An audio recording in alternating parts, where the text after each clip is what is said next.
Never before in all our history have these forces been so united against one candidate as they stand today. They are unanimous in their hate for me, and I welcome their hatred. The needs of working families and the middle class, not just the billionaire class. We know what's going on. We are paying attention.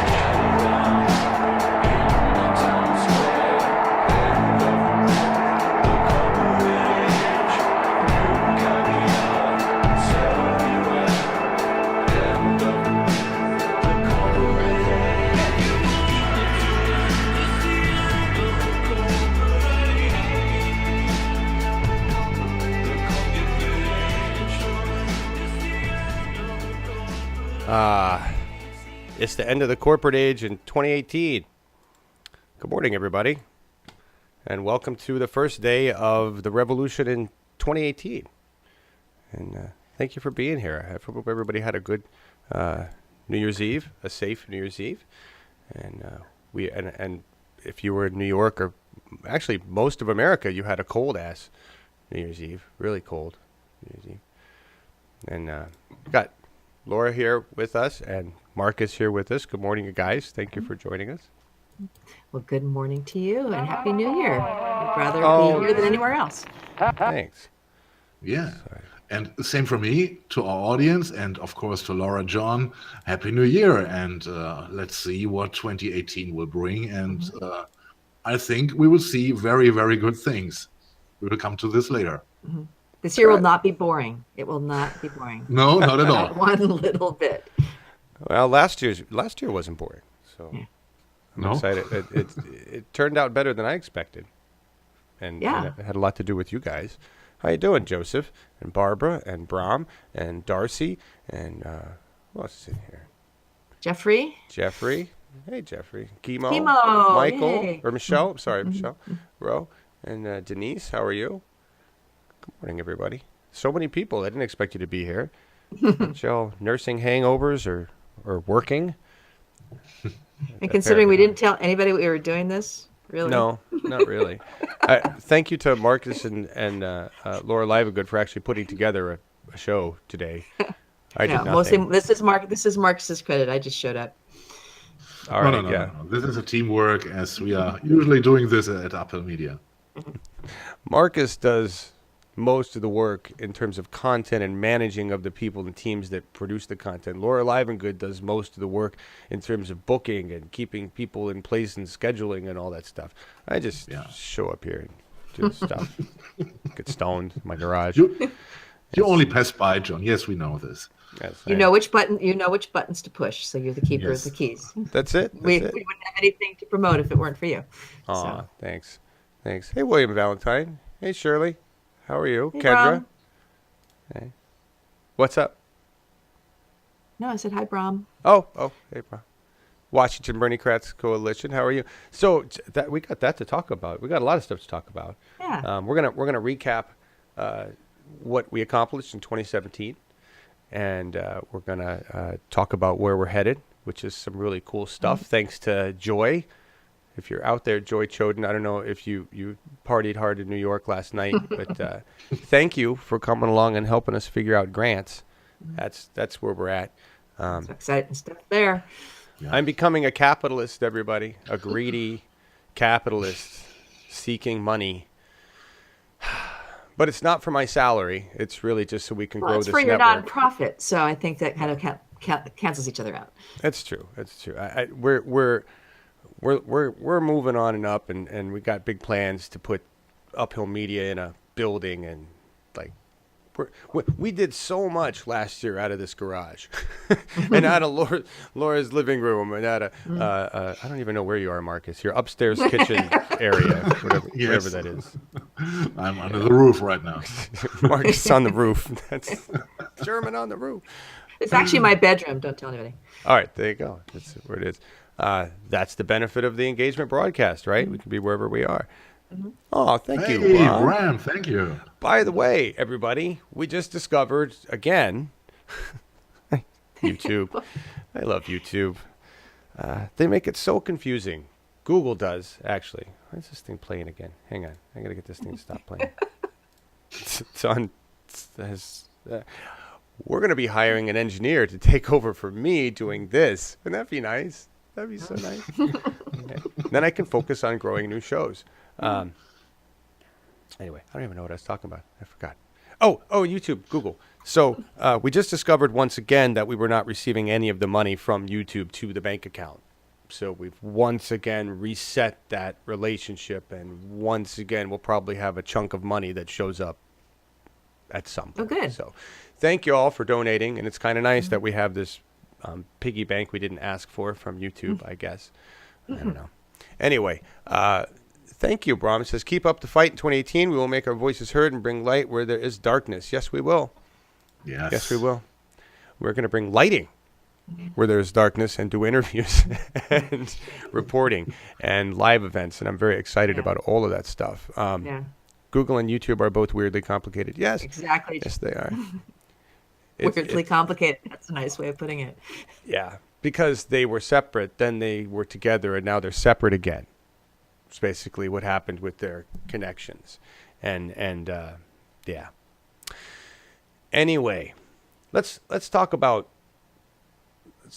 what happened in last year. I got this, like, we're just making slides this morning.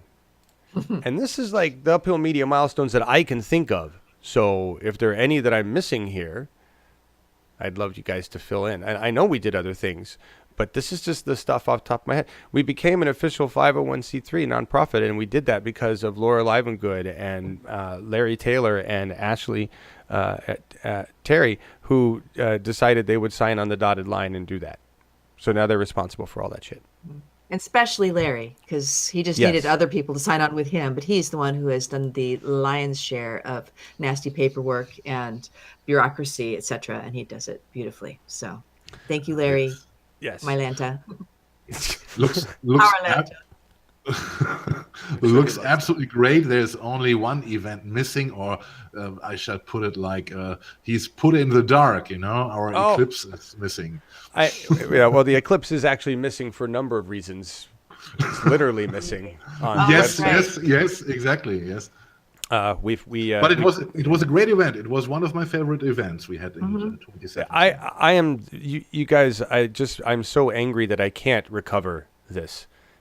The Eclipse was an amazing event. We raised almost $2,000 for candidates. And we managed, I don't know if you watched this, but we brought on, this was a beautiful example of engagement broadcasting, of what we do, of the system, how it works. We had a good time. We played music. We enjoyed. And the problem is a few of the songs that we had previously confirmed were okay on YouTube became not okay on YouTube. And when we ran them, it shut down the event. And when YouTube shuts down your event, they shut it down. You can't download it. I couldn't edit out the pieces. And the thing that I did that was wrong was that I made it one giant long-ass event. And if we had broken that up into like 2, 3, 4 chunks, I would have all those chunks. But apparently YouTube, when you do an 8-hour stream or whatever it was, just you can't touch it. And then on my system, once I don't know why, but the video file, once it reached a certain amount of gigabytes, I can't open it in any of my systems. So like I have the whole thing saved, but I can't open it. It's the most frustrating, irritating. Waiting for future technology to be able to It's it's like a 10 gigabyte file. It's huge. It's but it was some of the most amazing production work, and we had a great time, and you guys donated tons of money, and it was awesome. And that's the kind of stuff that we want to do on a larger scale. Right? Exactly. And we're working on that. Yeah, you're right. I missed that on the list. I'm sad about that. What time did the show start? That was epic. Hey, Jan. That's Joy, right? Jan Joy. Hi. Because you have 2 different accounts. We were just talking about you. Hey, Julie Love. So here's the rest of the list. So we connected with Our Revolution National and gave them a media proposal, which they said, thanks, that's nice. And then they put us in their newsletter, which was cool, and got us some attention, which was helpful. And we had Nina Turner on a town hall, which is down there lower on the list, right? And they're aware of what we're doing. And if things go the way I think they're going with grants, they're really going to be aware of what we're doing. Right? That's where this is headed. We started Progressive Oregon, which has been the flagship of the progressive shows, and we've modeled other ones after that. We had Washington that started. Washington, if you're out there, watch the Bernie Crack Coalition, right? Your show, the one that we put too much things into, that we all talked about afterwards, has almost 1,000 views. That's really good for us. Don't listen to me. Keep putting too much shit in your shows, I guess. I mean, good job.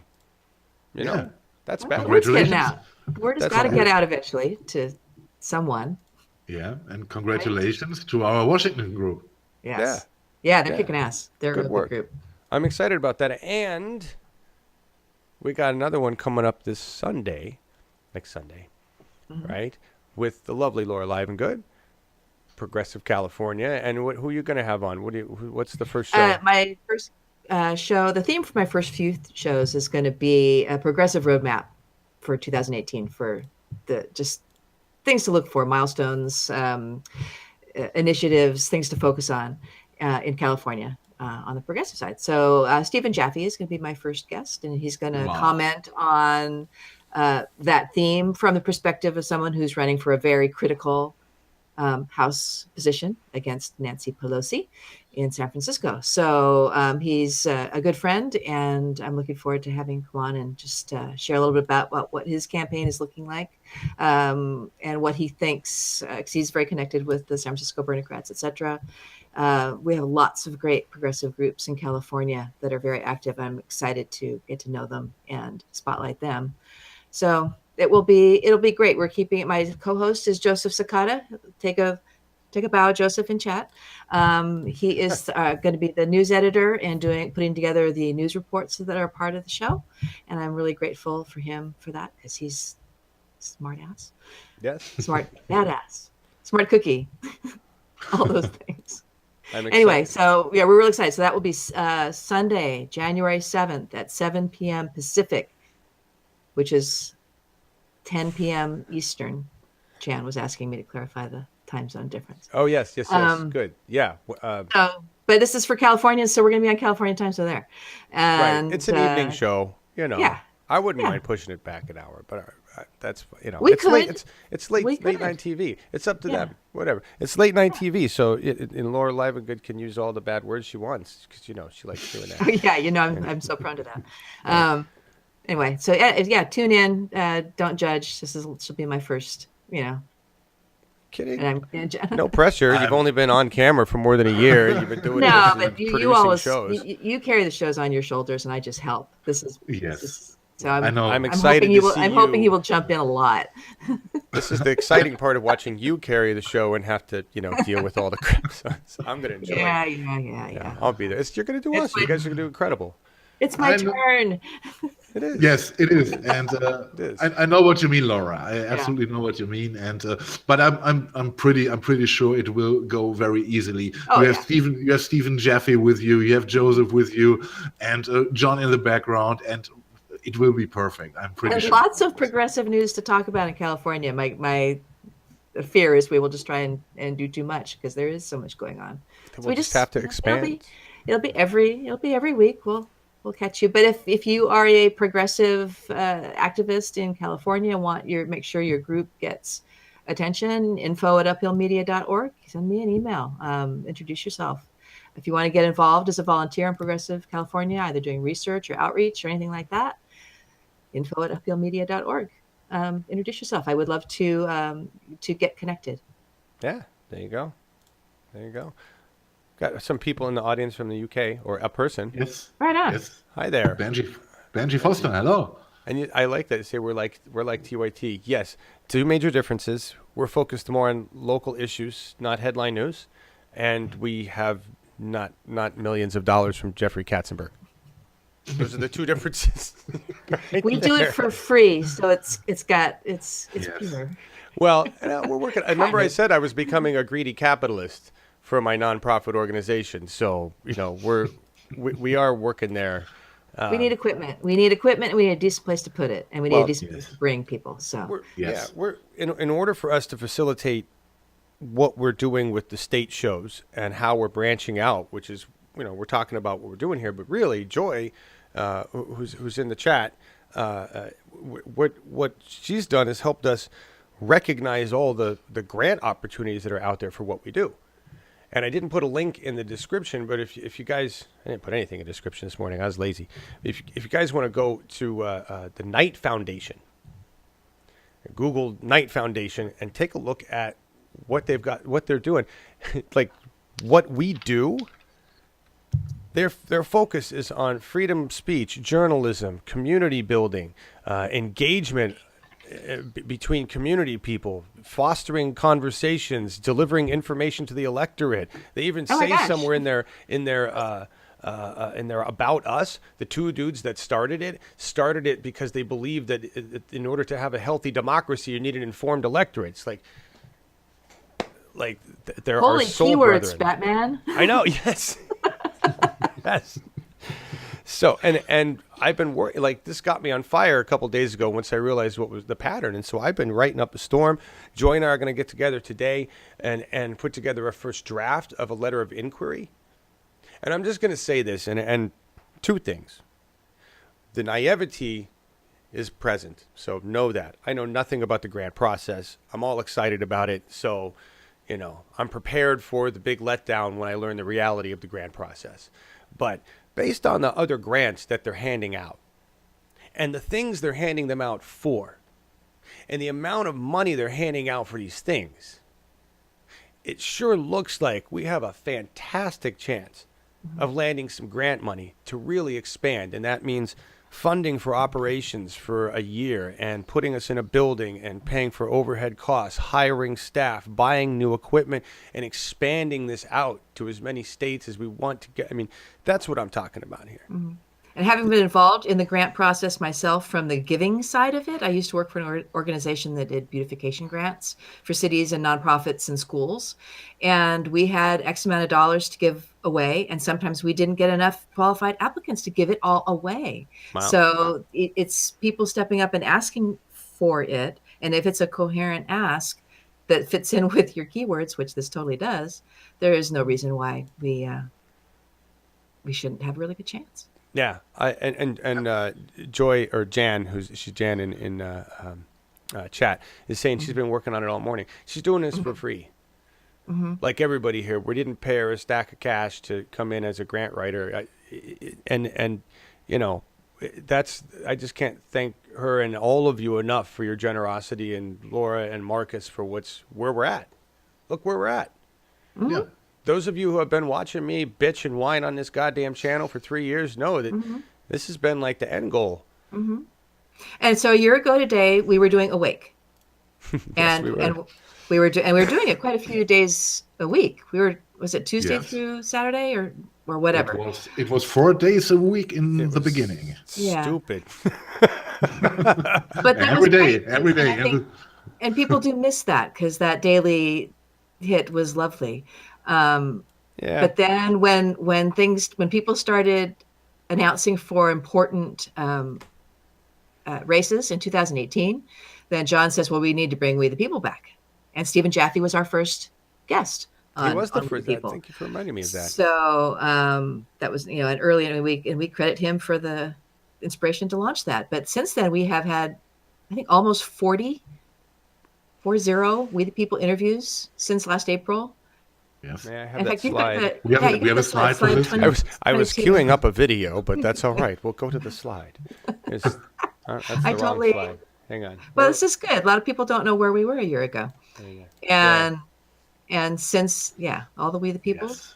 Yes. We've interviewed all those people. That's independence. This is policy over party. A lot of Democrats, just because they have been the ones who've been, reaching out to us. But and we are already booked through mid-February, and we'll talk about that a little bit later. I'll let you go back to your video. I just wanted to set some context for where we are today versus where we were a year ago today. And Yes. it's a lot of stuff. That's a lot of people. And I want to know how many interviews TYT did. Just curiosity. Okay, I'm not so interested in what TYT does. It's a complete different stage, in my opinion. But I think it was interesting to see how many, not only the numbers, how many interview guests we already had, but the stories, the candidates, to learn them, to know, what they Yeah. are standing for, and there was no candidate, and I know this from the preparations for the research, etc. There was no candidate which was really boring. Everyone had a story to tell, and it was interesting to listen to them. And I think it is very important to listen, not only to talk, to listen, and I think this platform, what we offer, is a good thing, is a very good thing for the progressive movement. And I'm happy that we are developing, that we are going further, and that we are spreading our service. Yeah, agreed. It is. Maybe put up the slide for the slide 21 that has what's coming up on We the People, as long as we're talking about that. All right, man. I want to. Darcy, because I mentioned TYT, the big progressive media. TYT will come under attack. It already has. Smaller media is important. I agree, and I think that's why I'm so excited about the ISP tie-in. And where we're going there, and then the grant tie-in with not just the Knight Foundation, but there's other places looking for the same thing. When I was searching for grants, they're all looking for people involved with engagement. I mean, they're redefining women in tech. Their grant from that's Mozilla missing. That's missing from your list. It is. It's missing on the list too. We're working. Well, that hasn't really happened yet. So but we're working with them, and they've received grant money. Actually, they received 2 grant monies from the same pool, Mozilla, to do this engagement. It's looking to improve EDU. Mozilla's interest in it is to make sure we have high-speed internet available in communities. The Knight Foundation is about making sure communities can communicate with each other and engage, and that's what we do. And I just want to, before we go to these other things, this is something I want to tell everybody. Those of you that have been around long enough to just kind of know the crazy history of this, and know that I was doing this well before we did Bernie Sanders. This is something I've been working on for years, right? The company that I originally got the inspiration from to do this is called Pixel Core.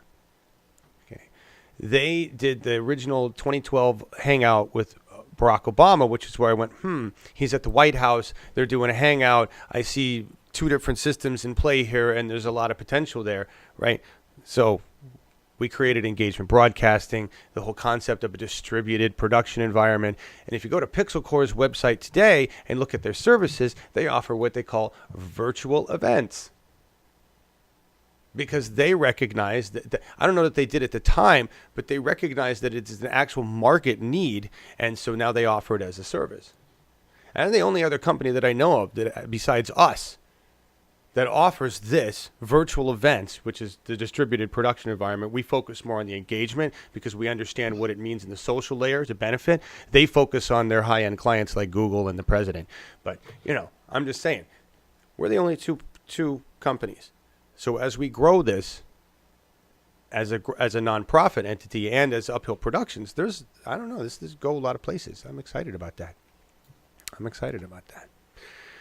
All right, you wanted to look at the coming up on We the People? Yeah. Slide 27? Okay. 21, I think. 21. Yeah. There you go. There's all the people we have booked.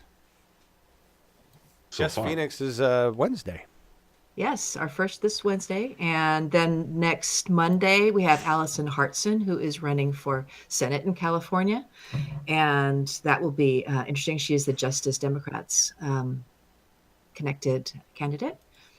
Then we have Mark Whitmire from Tennessee. So we get to report in from a new state for us, District 2. Adrian Bell from Texas District 14.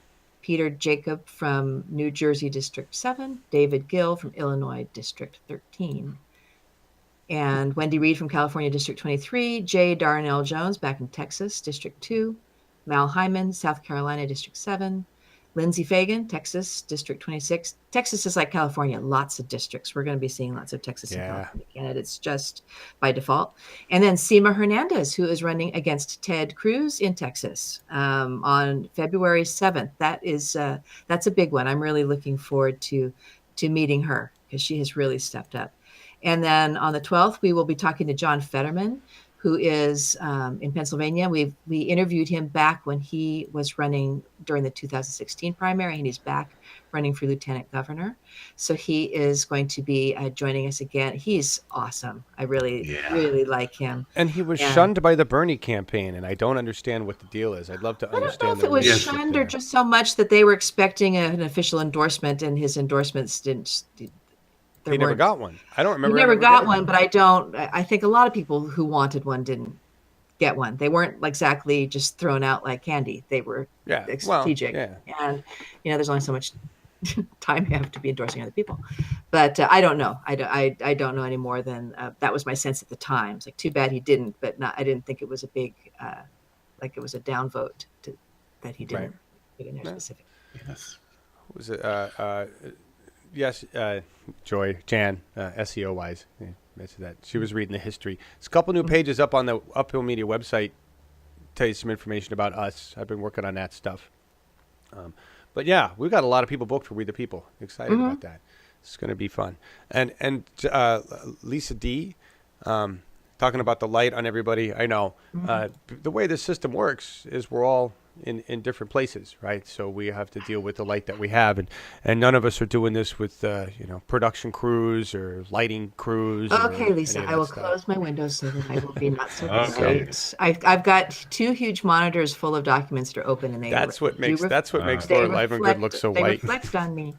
So, but I did want to let you know that's part of the difference in what we do. Charm. Versus, well, I don't call it charm. It's a technical difference between what we do and what happens on TYT. Yeah. Okay. TYT is a studio, and the people that they have on have to go to that studio, or if they do bring them in remotely, then they are responsible for their own light there. And what we do here is create a distributed production environment.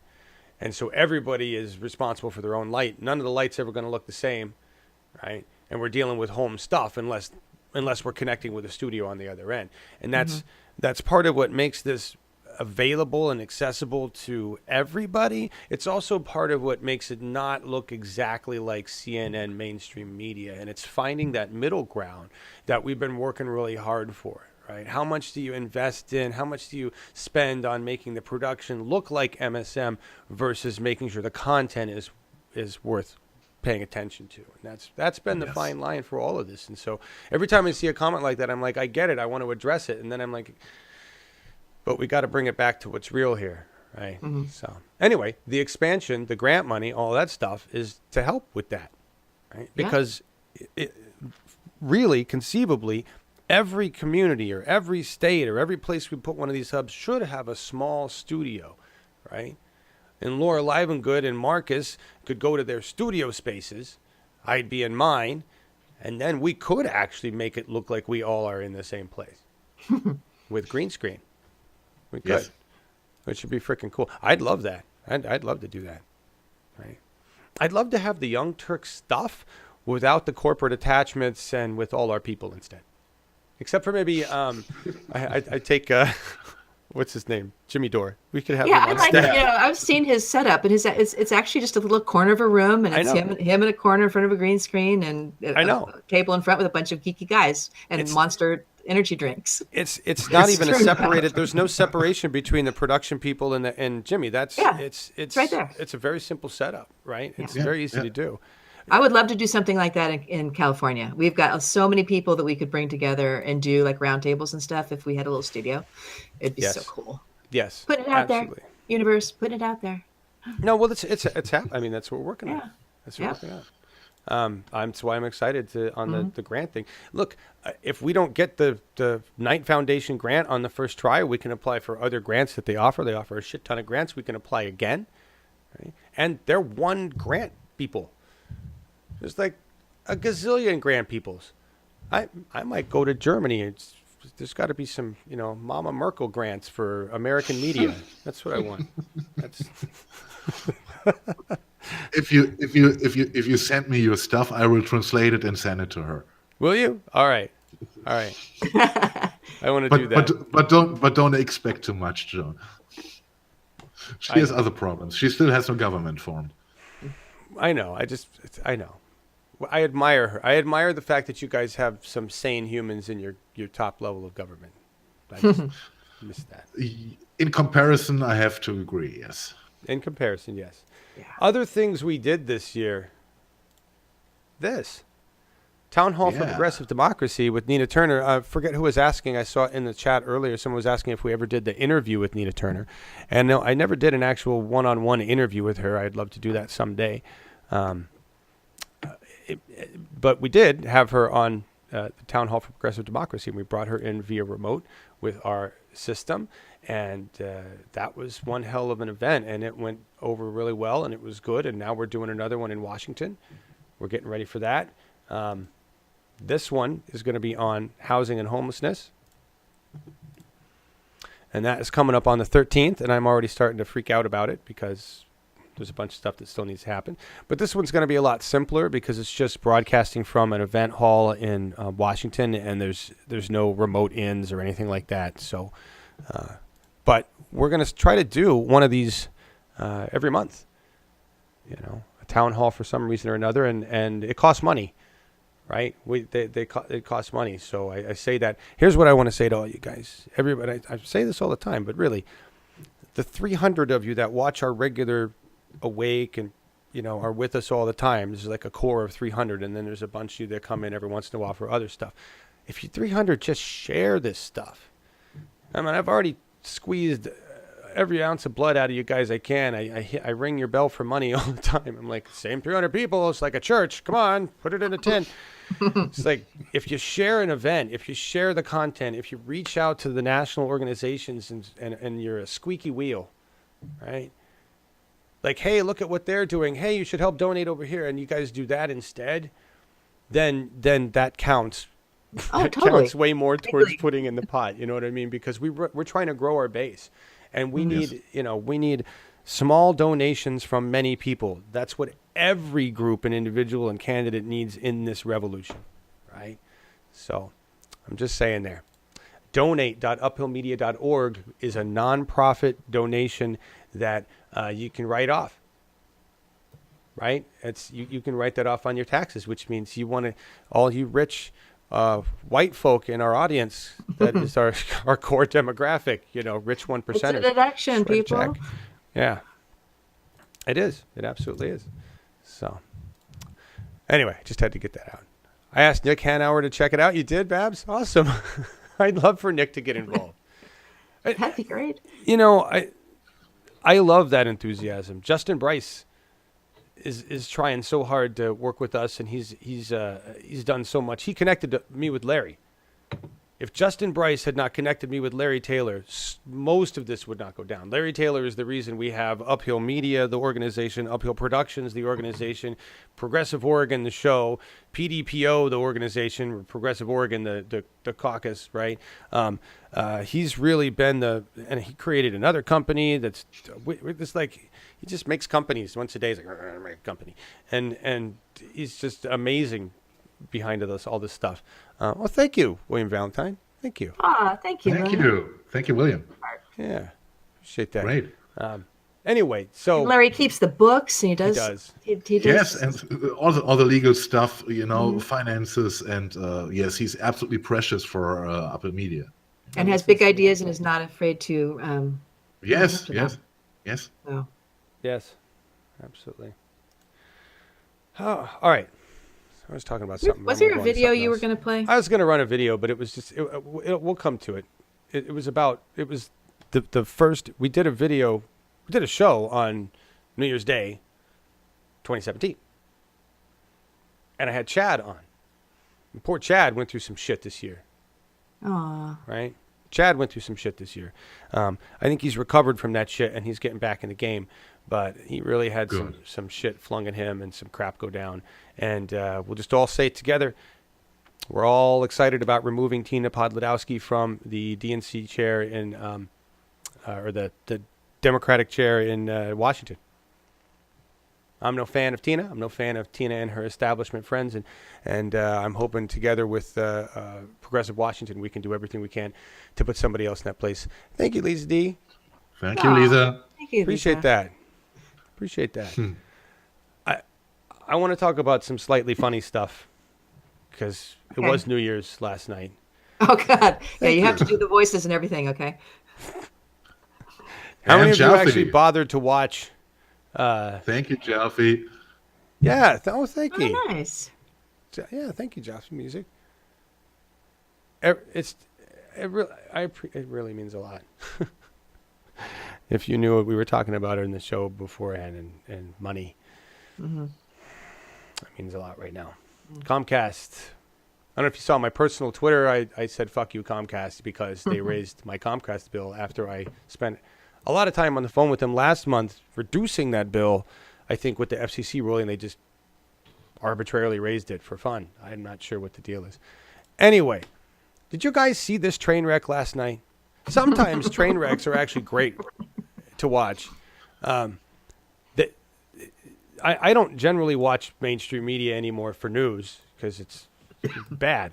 But I do like some silly, stupid, traditional stuff, like watching the ball drop on New Year's Eve. And I like watching Carson Daly when they put him on because he's like the most human host in existence, really. But Carson wasn't doing New Year's Eve. They did New Year's Eve last year. I guess NBC was going to do a football game. And a football game got canceled, and so they had nothing to show. I don't know what they were running. CNN was supposedly the big ball drop group, and then I guess whoever was it with Ryan Seacrest, but I can't stand him. That's like Barbie doll fest. But CNN was supposed to have, if I'm not mistaken, Kathy Griffith, who is funny, and they never should have fired her. And I wonder if CNN today, if they had waited to think about where we are with Donnie today, really. What she did was not offensive at all. What she did was patriotic, and it was funny, in my opinion. But anyway, she was supposed to be the funny person for New Year's Eve with, I believe, Anderson Cooper. And instead, they had Andy Cohen. I don't know who Andy Cohen is, but I know he's not funny. And I know that with him and Anderson Cooper together, it was one of the most uncomfortable. It was like two guys that wanted to bang, but didn't want to say anything and had to wait till they got off camera, but really didn't like each other, but didn't care because they were drunk and it was New Year's. It was it was really uncomfortable. I don't know. I don't know if you guys saw this. At one point, Mariah Carey was I guess had gone on behind them. They didn't show Mariah Carey. She just sang. And then they're showing these two guys who are freezing. And then you can hear, and Andy Cohen goes, "Oh, Mariah Carey just performed behind us." And then Anderson Cooper starts doing his hair because he's all pissed off because glitter's coming down. And it was ruining his hair. The highlight of last night was Don Lemon bringing his boyfriend on and having a kiss on camera. That was nice. They cut to some Australian guy or British guy. And he was like, "Hey, everybody, I'm down here talking to the frozen fire chief and the frozen police chief and the frozen sanitation chief about what they're going to do here and why they're here." And the fire chief was like, "I love New York and we're here because it's New York." And that's not a good New York accent. It's hard to go from Australian to New York. The sanitation guy was all over it. He was so excited. "Yeah, we got 900 trucks, and we got 4,000 people, and we're going to have every bag of trash picked up by 2 a.m., and it's all going to be good and done because we're here. Love the USA, New York." He was like really, really excited. That was it. Like they had British guy, and then they would, there was a 3-second delay between everybody.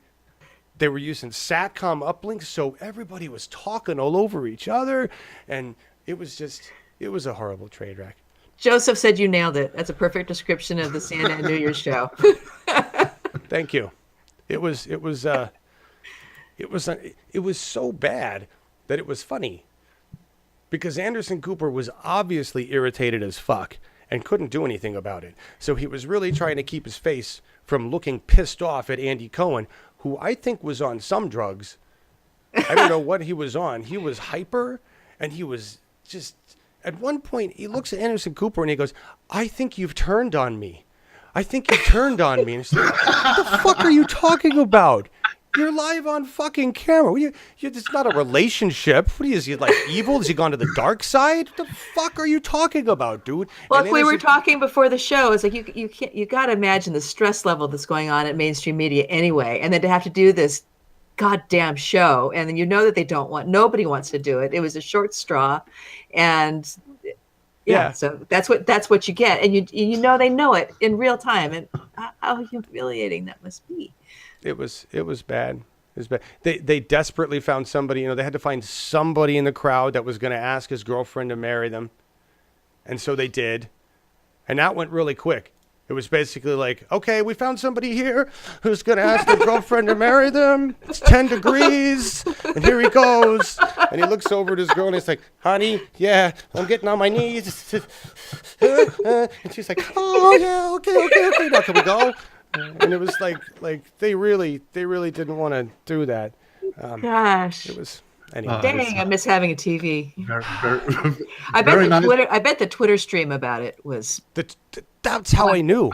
I wasn't Yeah. paying attention, and I see Anderson and Andy trending on Twitter, and I'm like, Oh, that's gonna I be thought it can't be good. It can't be good. well, it's fine, good. It reminds me a little bit of a German TV show when there was Tom Hanks as a special guest, and it was the concept was about betting in the show, and the show is very long. It's about 3.5 hours, and they made Tom Hanks sit there with a silly cat hat on his head, Oh, and no.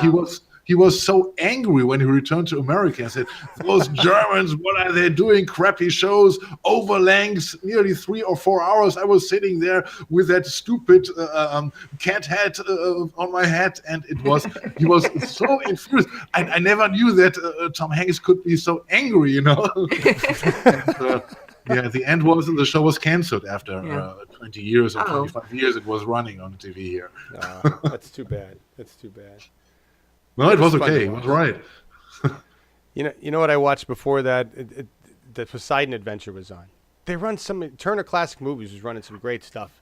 I love that movie. I had such a crush on Gene Hackman in that movie. Did you?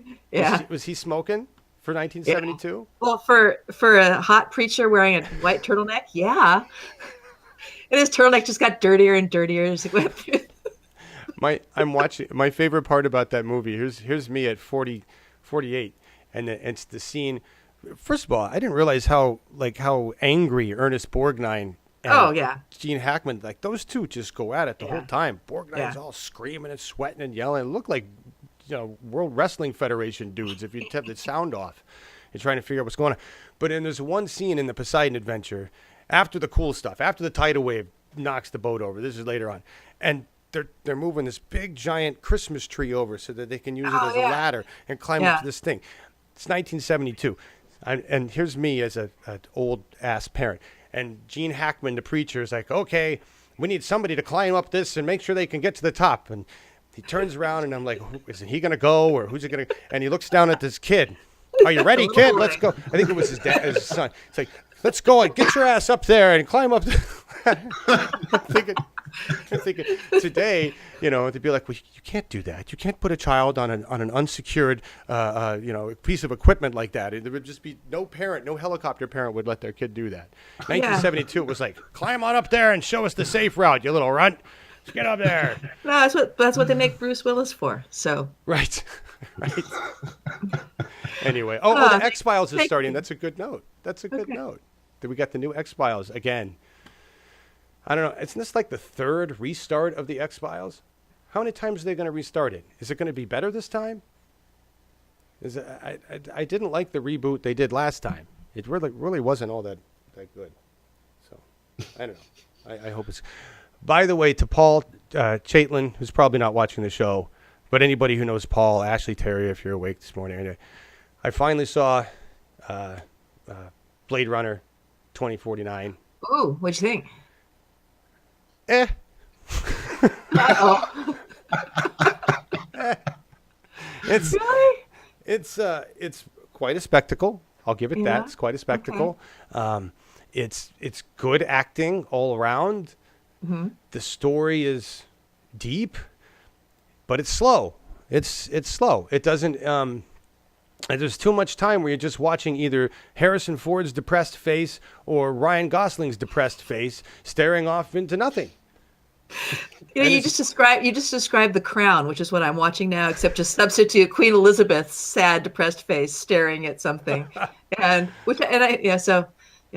Really? All right. Yeah, It's, exactly. the whole movie is depressing.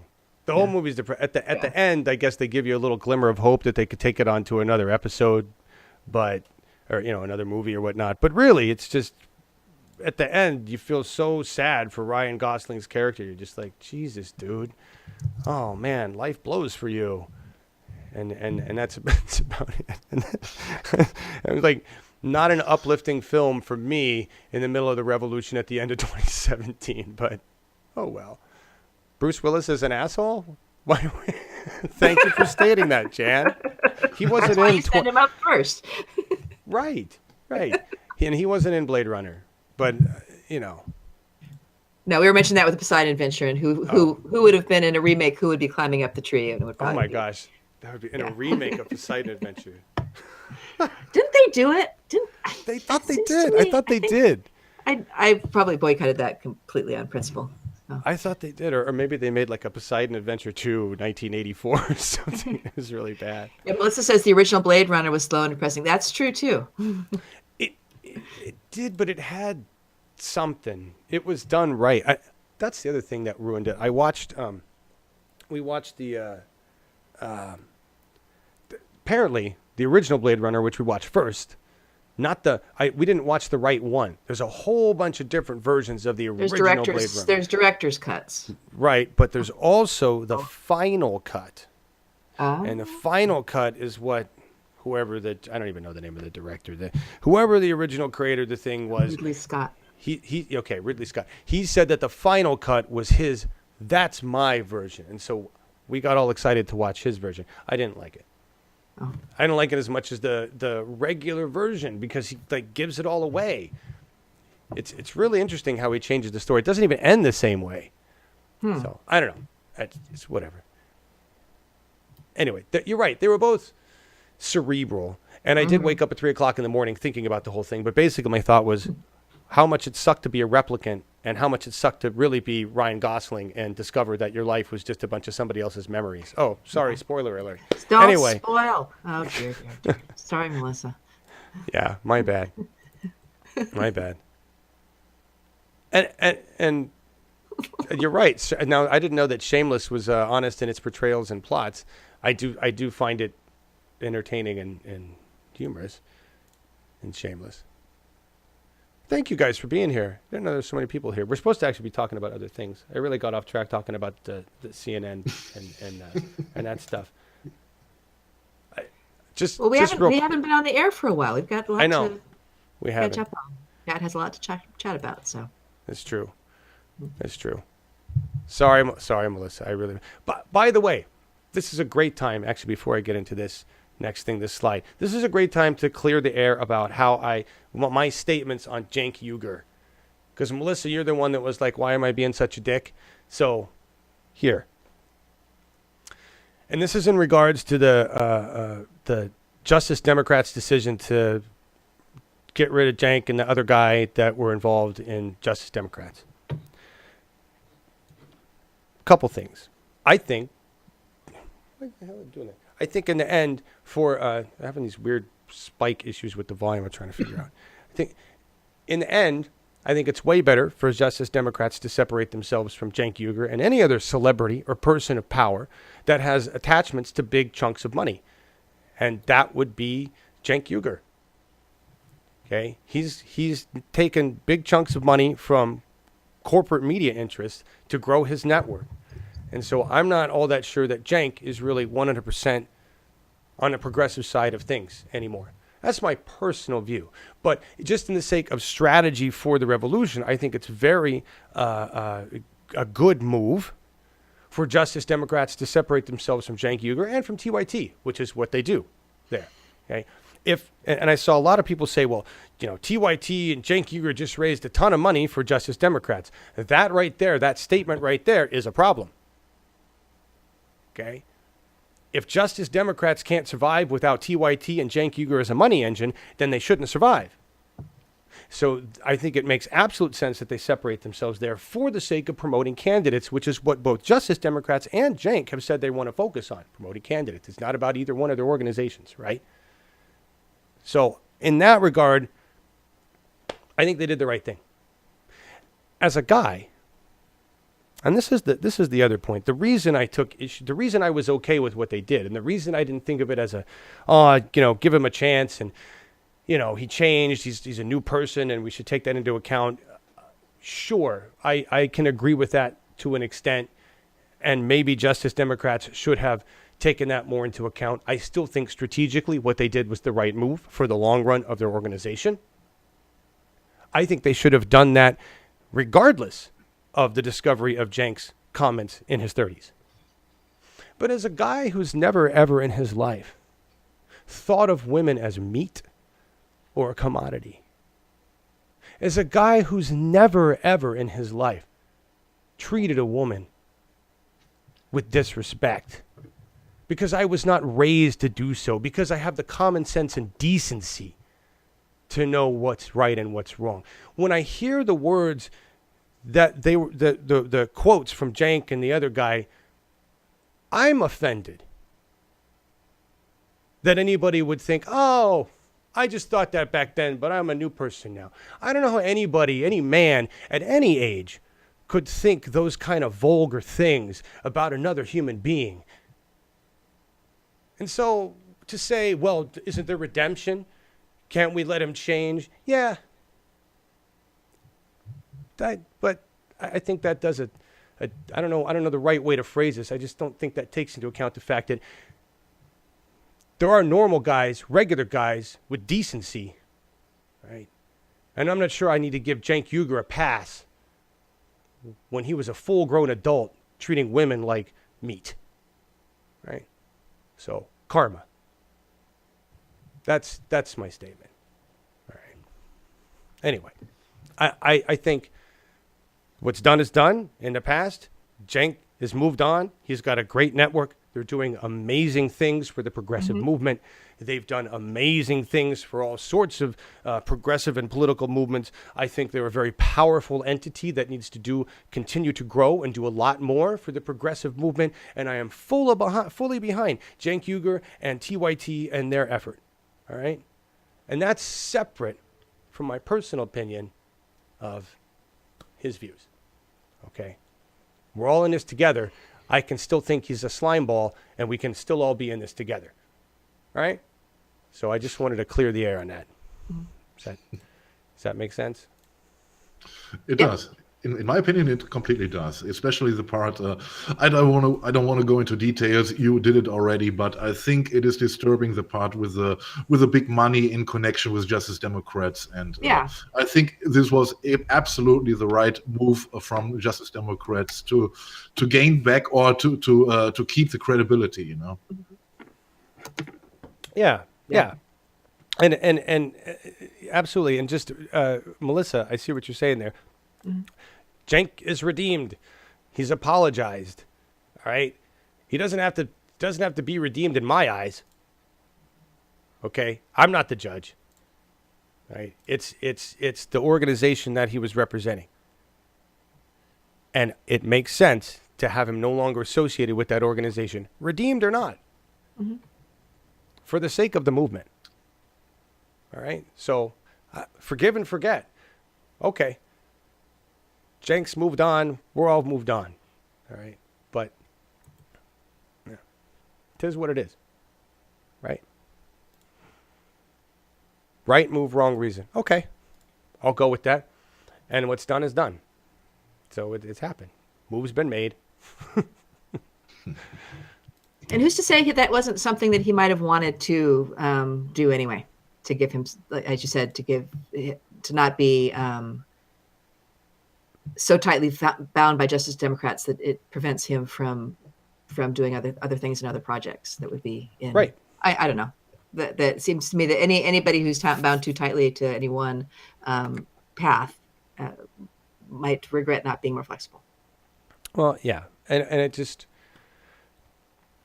listen, every organization, every group of people is going to go through these things. Yep. These change. I mean,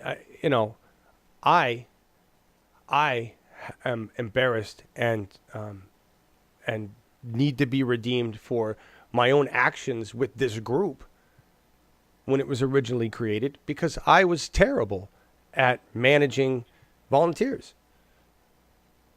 And I know it, and I have a lot of guilt about the way things went. And someday somebody could write a book and go, John Ellis was a complete asshole when he started Bernie 2016 TV, and he yelled and screamed, and I'd be like, yes, I did. Right? So we're all going to go through these things. Bernie TV imploded several times because of personnel issues, because we couldn't resolve differences, because we couldn't create a 501c3, because I did run out of money so many times. I mean, there's been implosions. TYT is going through that growth phase. It's time to grow up and be a big boy network. Jordan Cheriton, and we talked about this before, may have been a good reporter, but he let his ego get the best of him, and he took that. That's the reason why he's no longer there. I'll be honest with that. And it's a good thing that I'm sorry that he's gone, but it's a good thing that that's been worked out. TYT has some bumps that they need to get over, but we need to support them because they're one of the more powerful indie networks that we have, working for at least the sake of humanity as opposed to MSM. Right. So, I agree, Darcy. Cenk must have grown up with some stupid men around him. Yeah, I mean, who modeled that behavior? That's who modeled that behavior. And anyway, an unprincipled progressive becomes a conservative when enough money is thrown at them. Unprincipled anyone. Yeah. Becomes Yeah. anything that somebody wants them to be when enough money is thrown at them. Yeah. The biggest challenge here is to remain humble as you gain recognition, as you gain power in whatever you do, whatever it is, because it seems to be we have this, I can use that to my advantage. I don't know why we have that desire. Anyway, things that trended that freaked me out this morning. Apparently today is the 75 years ago today, President Abraham Lincoln signed the Emancipation Proclamation. I don't know about you guys on Twitter anymore, but whenever I see something trend, my immediate thought is bad. Just lately, when I see Trump's name, it's bad. Any other politician's name, it's got to be bad. See something I like, I figure it's bad. Right. So the Emancipation Proclamation started trending this morning. I was talking to Marcus, and I said, "Oh God, what? This is trending." And my first thought was, "Is Trump trying to repeal it?" Oh no! It's like not, And then I went to, it's probably the anniversary. But the first thought was they're going to repeal it, and Congress would push that through, and Democrats would be like, "We really don't want this to change." Okay. Yeah, trending topics can be, Yes, but this. Sometimes. But to me, I told this, John, it says a lot, that if a news pops up, your first reaction is now, oh my God, what happened, and even more as Trump is now in office, because you don't expect, or to say it like this, you expect only worse or bad or worse news. Yes, exactly. This is, and all this, I think, causes stress, and I'm pretty sure that it is not John alone who, when a message pops up, cringes and asks himself, his first thought is, "Oh my God, what happened? What did he do again?" Yes, it's yes, and we all live with that stress, and it's causing all sorts of stuff. And I'm looking at your guys' comments. Trending topics should be Dems or Wimps. Jan, absolutely, you need to keep your ego out of what you're trying to create. It's got to. It's hard to do, especially for volunteers that are doing this shit for free. Yeah. for everybody. I was going to make a video. I never got around to it for today, and basically say thank you to volunteers, donors, candidates, right? Candidates in particular, because you're doing the hardest freaking job. And so many of these candidates are going to bust their ass to lose, right? Yeah. And then they're going to do it again. Yeah. Because they've started to pave the way, and that's Yes.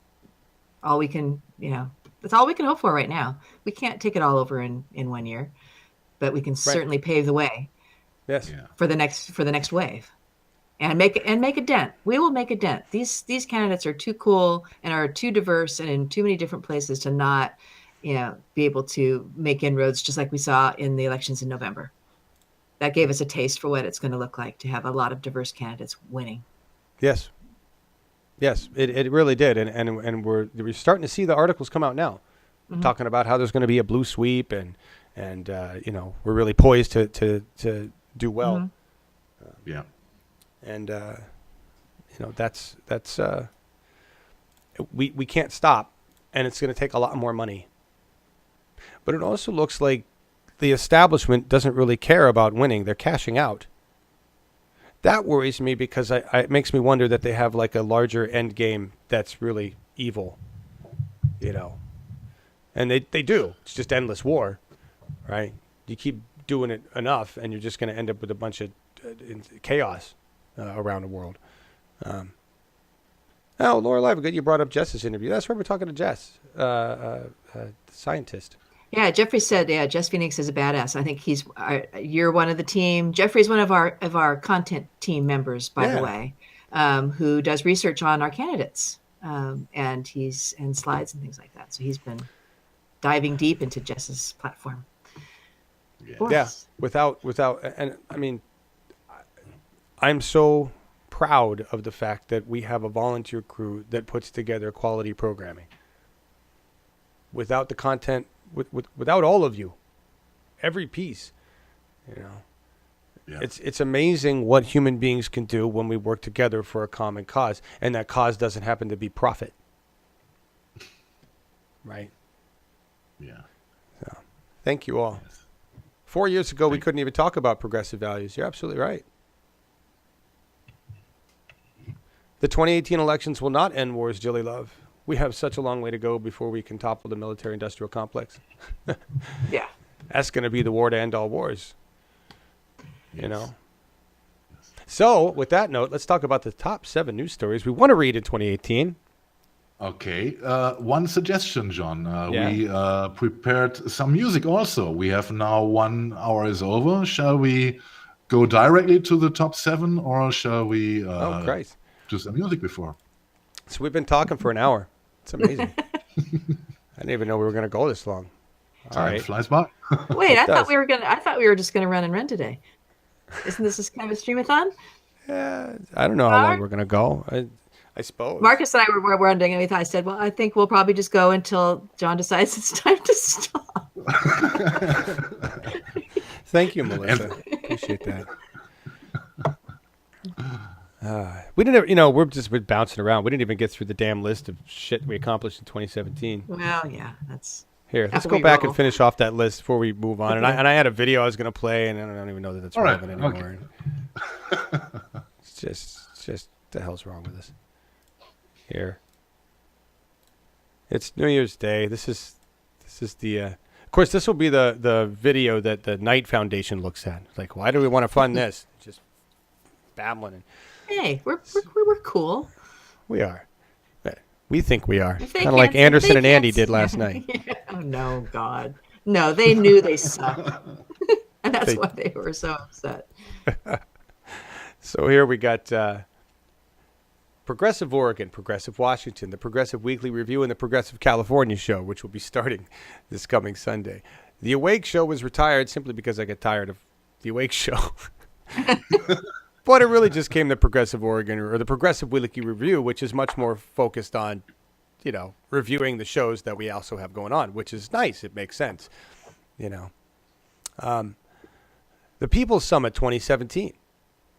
We did that with Scott. The Iowa CCI From Protest to Power we did with Scott. That was one of my favorite events. That was really fun to work with that group. They had their shit together, and I actually learned a new rundown format from them for doing live streams. And that was the last project we did with Scott. Yes. Well, actually, the very last project I did with Scott was the small event with Nina Turner speaking at our Revolution group. Oh. Correct. Yes. And I also had a blind activist who spoke as well. Yeah. So we did the Town Hall for Progressive Democracy. We found joy. Woo! And now we're applying for Knight Foundation grants. So those are the things that I had listed there. Here's number 7, Trump's Twitter account closed for good. I don't know what we would do for comedy. Somebody said, is it The Onion or is it just our president's, normal day? I don't know. Do we really want it closed, or do we really just want to enjoy watching his brain melt? Do we really need the Twitter tweets? How else I would don't he think so. communicate? He doesn't communicate anywhere else. It's like that's how he'll go to court. Just tweet his response. Best would be he disappeared and wouldn't communicate. All right. Well, I want you guys' opinion. Do we want to see his account closed, or do we want to keep it open just for amusement? Because it's getting funny. The global warming tweet was hilarious. Come on. It was complete bullshit. It was. Oh yeah, it's just distraction. That's it. And so I don't follow him, but I know that if ever he does, tweet anything outrageous, it's gonna blow up all over all over Twitter and with people retorting to it or whatever. And I just really think that, especially the more outrageous things that he puts out there, is meant to distract us and just get us talking about how it's smoke. Well, it is, but Yes. at this point, it's like Anderson and Andy. We know it's bad, but it's entertaining. So do we? I keep think it anyway? If I thought that this was really an insight into his true strategies and things like that, I would want to know. And I'm sure that some of them, but he's. I think Melissa we has a good point. She says that if you take his Twitter account away, he might actually do things. Oh. Like take action. golfing or what? Well, yeah, it would Yeah. just be more golf, right? I mean, it's the day's golfing is insane. And I think we reached the absolute limit of his Twitter feeds. It might be funny in the first half year, but after nearly 1 year, it is not funny anymore. It is only stupid to read what he's writing or what he's tweeting, and I think it makes no purpose. And away with it, away with Trump, away with his Twitter. Let's see, varying opinions here. So Darcy says Trump account is profitable for Twitter. Yes, we know that. Yeah. So are Nazi accounts, any account that's really, we know where Twitter stands on that. Thanks, Twitter. Joseph says just let the man-child tweet. I suppose. You're tired of hearing about DT, who wants to join me? Join you where, Natalie May? Where you going? We don't talk about him a lot, actually. No, we don't really. It's a matter of point. Here's the next one that I like this. This is number 6. Yes. We need a next-gen power grid in Puerto Rico. So now they're saying that they'll have full power restored in Puerto Rico by May. Yeah. 50% of the population has power. Full power in May. If I were a resident of Puerto Rico, I'd be so pissed. Puerto Rico is actually part of the United States. Most United States residents don't really know that or care. Our government certainly doesn't care. Yeah. And what an opportunity this was. I mean, Elon Musk said that he could step up and he could take over and he could completely revitalize Puerto Rico, and I bet he could. He's doing stuff there. My understanding is he is doing He's stuff doing there. stuff. He has projects there, but he really, I think that the idea of turning every village into its own independent power grid and doing it with the latest, his power walls and things like that would be such an amazing application of that technology and so beneficial. And it's just too bad that it needs to be regulated and different contractors are bringing in, and it's taking so long. It's ridiculous. It shouldn't take this long. It's been 100 days, more than 100 days for them. Yes, it's really sad. I was reading this slide, Marcus, trying to figure out what the pretzel test is while Laura was talking. You don't remember this? No. The pretzel test, George W. Bush nearly failed and nearly passed away after not being able to handle this delicious. I've tried to forget everything that happened with George W. Bush. And I think it's they should, Trump, Pence, and Ryan should take the pretzel test, you know. And if they survive this, okay, we will give them another couple of weeks maybe. All right, I got to find out what that is first. Do you know what I know. this is? They Laura? went, no, I have no idea. They have to eat a pretzel and Is not it a choke? German thing? No, a pretzel is a German thing. Of course it is. Yes. And Did you I guys don't know invent the what pretzel? No. we didn't. We did. What do you mean? If we fed the pretzels to No, W? you said What do you- the pretzel is a Did German you thing. invent? Yes. Is the pretzel yeah. a German the thing? pretzel, in- pretzel is a German thing, yes. And Beer and obviously, pretzels. at his time in office, George W. couldn't handle this pretzel, and he was threatened to die, you know, until someone came to aid. Did he go to Germany and try to eat a pretzel and fucked it up or something? What? Did he I never. choke on it? I don't understand. Yes. He was choking. You know. Oh, okay. You know, and So you I want think them we to, need to so go- by failing the pretzel test, they would choke on a pretzel? Is that what we're hoping? this would, I think, this would be a good way to get a new government, maybe. You know, to get maybe re-elections. All right, Okay. I'm with you Next story. there. Next time you have to preface it with, you know, this is German stuff. None of us barely remember I- what George W. Bush I know that did. you guys know a pretzel, you know. Right, but we don't know the pretzel- test. Most of Yeah, it is a real test, you know. It. I call it a pretzel test, just like the Pepsi test, you know. All right, well, that was that was our little homage to Andy and Anderson because that was Okay. about as bad. Come on. Okay, I gotta go, guys. Yes. No, you're here for another 45 minutes. No, that was awesome. Okay. All right. Pretzel was born. No, listen, I don't Oh my know God! the Now origin of Chad the is going to pretzel. talk about pretzels for the next hour. Great. I do not know the origin of the pretzel. We'll talk about that another time. Marcus says it's the Germans. Okay, I will for Okay. next Saturday. I will prepare the history of the pretzel in Germany. Okay. There you go. Good. All right.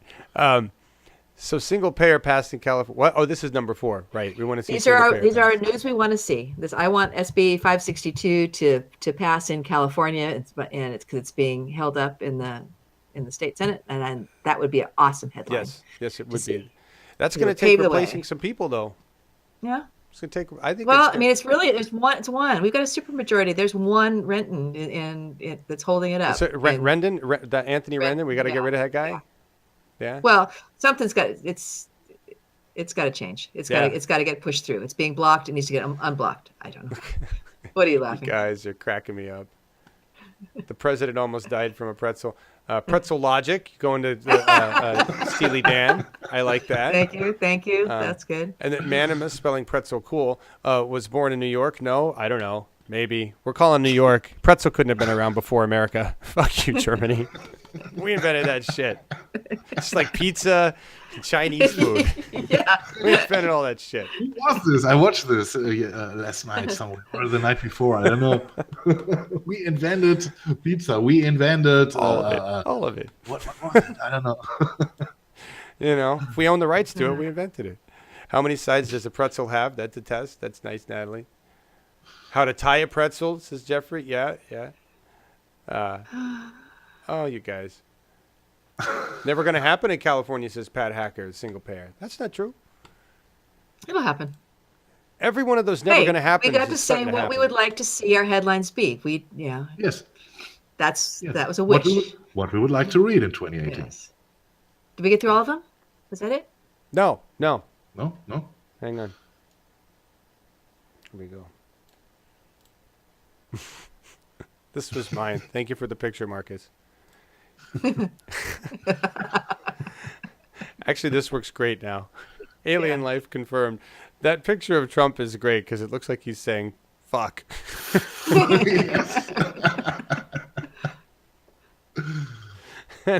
And I asked Marcus to choose the Demogorgon, that's from Stranger Things, as a picture of Yes. alien life, because with our luck, alien life will show up and it will not be kind. Yes, it should drag Trump in his universe. We have to make a decision. If it's evil alien life, we send it to Trump as the leader. If it's good people, we send them to Bernie or Jeremy Corbyn, depending on where they land. Right? We should find. I think we should find, and which is very difficult. We should find dumb enough aliens to take him. That would I'd love that. Your Steely Dan and your pretzel are not interchangeable.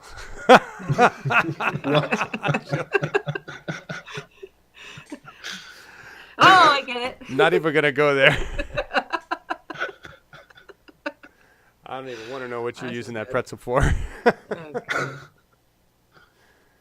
Those of you who don't know the reference, look up what Steely Dan refers to, besides the band.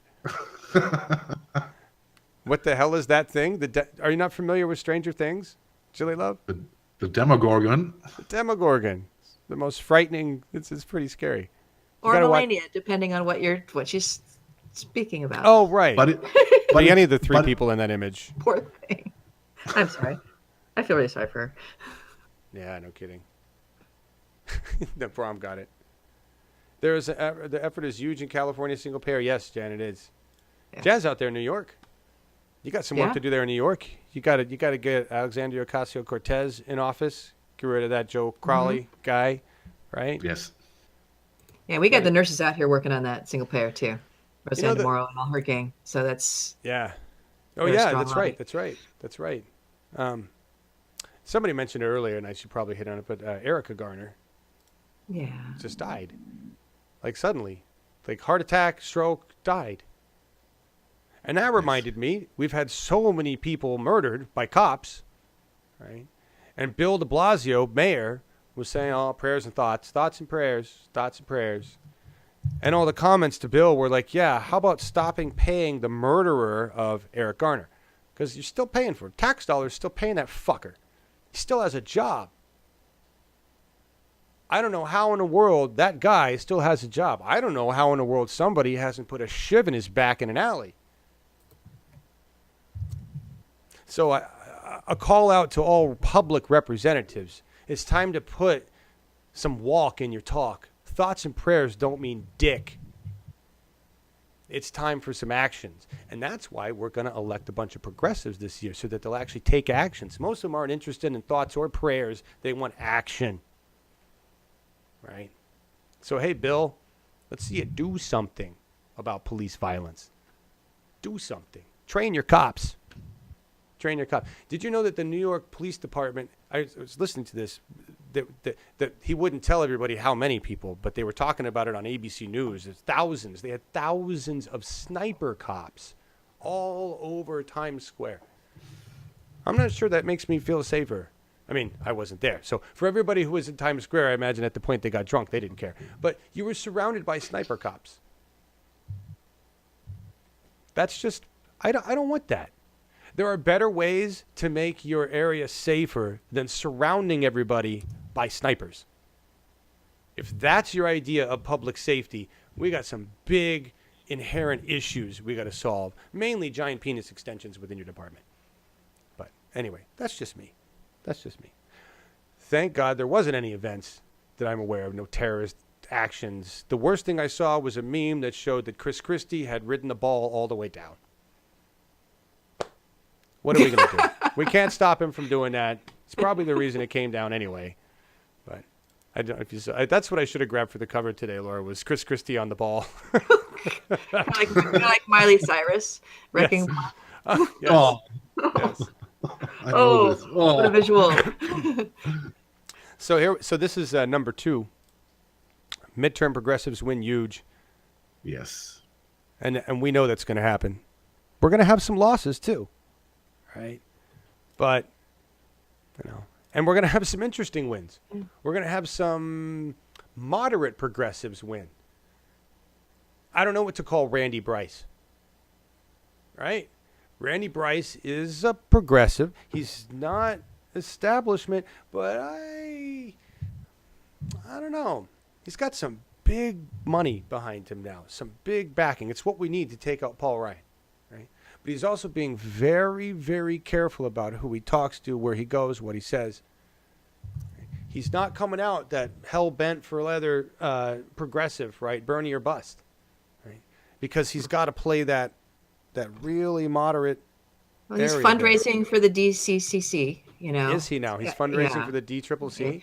And he was just endorsed by Justice Democrats, but isn't said much about that. So it's, Right. So I think he's trying to appease the more establishment side of his following. Right. And then there's balancing Kathy it. Myers, who was also running, and Right. she's still going strong. Right? Yeah. But if we looked at muscle, just pure political muscle right now, Randy Bryce is looking pretty solid. Mm-hmm. Right? He just put out a new video. It got 2 million views or 1 million views instantly. It's kicking ass all over the place. I mean, he's really he's really on that thing. The scary thing is now he's tied with DCCC money. Mm-hmm. So I want to know how much Randy Bryce is going to be beholden to the Democratic Party proper. And we will see that if he wins at the voting booth. When he goes for legislation, we will see how active he is, right? Yeah. But I think it's the other kinds of big money that, you know, from specific lobbies that we should be looking at, not necessarily because the Democratic Party is going to give the money to somebody. And Well, but really, you're not worried about him being with the DCCC? I'm bothers me more making than I'm anything. making the distinction between something within the party he's running on versus an outside influence like big oil and gas or true. big pharma or something like that. That's But the distinction. so let me ask you this: where do you fall on? So fine, big pharma gas, that's corporate interest. But what about big unions, big iron? He's backed by a big iron unions, you know. Yeah. And steel workers and whatnot. I mean, how do we feel about that? Well, and you know, there are union, and I think we talked to him about this on the show, and I think that the consensus was that unions, especially unions that he is personally involved with and advocates for, such as the iron unions, it's probably appropriate for them to endorse him, but it just depends on how much his policy would be influenced by that endorsement, which is always what we are concerned about when we see where the money's coming from. Okay, what does that mean in terms of the legislation he'll pass? Big pharma, oil and gas and that type of thing. A friend of mine just asked me the other day, says, what happens if some of these progressive candidates that you interview and that you support or whatever, what happens if they become corrupted? And it's like, well, if they become corrupted, then they get voted out again. That we're watching really closely. But there's certainly it's certainly getting, some of the races are certainly getting messy and complicated, especially when there are multiple progressives running, and you get this disunity happening, which is concerning. Yeah, it's like a lot of people are saying, you know, I like Kathy Myers more, and I'm really torn. Having interviewed both, and having had some conversations on Twitter with both over interesting issues, I got positive things to say about both and reservations about both. Right, as a voter, I'll take either in office. Right, and that seems to be like what we're talking about here. It's like, I'm not going to knock Randy Bryce's association with anything until I see his actions. The moment I see him do something that looks like he's choosing the Democratic Party's corporate choice over what the people asked him to do, then I will come down on Randy Bryce like holy hell. Right? Everybody will. That's the thing. Right? Everybody, at the moment we see one of these people that we worked so hard to elect go against our interest, we will destroy them. We will destroy them in social. We will destroy them on the ground. We will make sure their life is holy hell. We'll force them to quit. I think we understand how to apply that pressure now, and I think the representatives are starting to understand that pressure will be applied. And I think some of that vetting is going to come during the primaries, even before people are elected. Yes, when you have multiple candidates, they're going to be vetted very, very closely, and hopefully that vetting goes all the way up to the polls. Right. Well, we're talking about California, right? We were just talking about having, we're having Allison Hart's son on, who's going to be running So if I get all this straight, she's running against Feinstein, right? Like Yeah. Hildebrand, like Yeah. Mike Eisen. Yeah. There's 3 progressives. We're going to have interviewed them all, and now I think we need to bring them all on, not in a attacking manner, not to see who's the best, but just to have a discussion about the issues and let them have opportunity to say their statements and to show unity, right? In the end, the voters will decide in California if any of them is worthy to move on, but we need to facilitate a platform for them to have discussions and give them airtime. Town hall would be awesome. That's kind Yes. of what I'm leaning for on that. So they all get Yes. it's less. I'm a little nervous about hosting a formal debate. I would be afraid to do it wrong, but a town hall where we have you all in the live audience providing questions and things that all the candidates would answer. Yeah. Yeah. In their own words would be great. Right. And people ask, so a couple things. What reservations do I have about Myers? It just had to do with some attacking on Twitter and some it's a little dirty play, in my opinion. But it was all done in social, and it was all kind of behind the scenes, and it made me just think twice. But I kind of got the same out of the Bryce campaign. Yeah. It was a really weird thing. I don't know if you're aware of. I'll just talk about this for a minute. But so what happened was, Randy Bryce, before he exploded, right? He had already had a initial bump with his campaign, but then before he really exploded on the scene and got the DCCC, Kathy Myers was also chasing and doing a good job and gaining interest, and she asked him to do a debate, and they set it up. And what I saw was the documentation that showed that the Bryce campaign and the Myers campaign had agreed to this debate. They were going to do it in a certain place. They were going to make it happen. It wasn't, it was just to discuss the issues like we're talking about here. What happened was, between the time that they had agreed to do this and, what happened is Randy had exploded. And somebody in his campaign said, you don't want to debate this woman now. Strategically, that's a bad idea. You want to wait, see who's involved. I mean, this is pure campaign strategy. I'm not going to knock them for it, but they just said, bad idea. Don't do it now. Wait. Yeah, and it is a little early for debates. I haven't seen any other candidates debating yet. I think the debates come as you're approaching the primaries, and people need to have a good know both and really want to hear as we get down to the wire. And our primary in California is not until June. Right. Although this is Wisconsin, I'm sure there's might be closer. I just think it was a little premature. But I think Kathy's point was that, before people start endorsing, maybe we acknowledge everybody who's in the race. And I think she felt like he was endorsed very quickly before they even got a chance to even know who she was and what she stood for. Well, exactly. That was a lot of it, was that trying to fix this camera shot, is that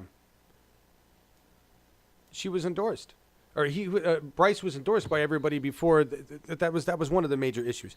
The thing is, they had agreed to it. I saw the documentation that showed that was all this shit going back and forth in DM and Twitter. I was getting DMs from the Bryce campaign. I was getting DMs from the Myers campaign, because we had offered to host the debate. And so, whatever, politics, campaign strategy, blah, blah, blah, blah. I don't think that was the best. Optically, that didn't look good for the Bryce campaign. They should have just gone through and done it, and we could have done it and it would have been over with. What was just said in here is the other really important thing, and you had mentioned this earlier, Laura Livengood, that Randy Bryce has been asked to go on the Jimmy Dore show. Keep in mind, Randy Bryce came on our show. Okay. Mm-hmm. He came on our show before he exploded. Yeah. If I asked him now, he'd probably have to say yes, only because he did say yes when I asked him on air before, and he'd remember that. But he doesn't want to come on our show now. There's no benefit to coming on our show, other than optically it doesn't look like he's a dick for not doing so, right? It's dangerous for him to go on shows that are polarizing, that are a little more extreme, like the Jimmy Dore show. Mm-hmm. And he's been invited 3 times. The reason he's not saying yes is because he's now riding the DCCC wagon. Think about it. Jimmy Dore doesn't exactly talk kindly about Democratic establishment. Randy Bryce is now taking money from Democratic establishment. I mean, that's... Sorry, my cat's in here. Trying to fit into a cabinet. Like, what's that noise? It's the cat. You're the one who let yourself in here, and now you got to let yourself out. I don't care that you don't have opposable thumbs. You know, you climbed in through the back window, go out. I'm going to have to go let the cat out. Okay. Maybe we could do we have a song we could play? We do. We're going to do a song. Here. Let's do a song. Marcus, our music box coordinator, managed to put through... it picked us up several songs. This first one we're going to play is King Cruel, A Lizard State. Yes, we listened to King Cruel last weekly progressive review, with another song, Borderline.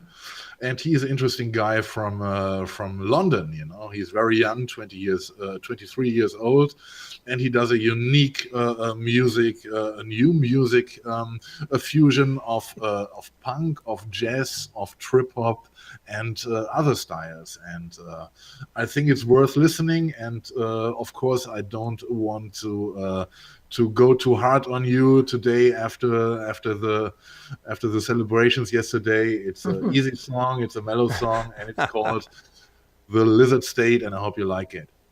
All right, well, here we go. We'll be right back after The Lizard State by King Cruel. Thank you for being here on the 2018 New Year's Day celebration with Uphill Media. Didn't that sound corporate?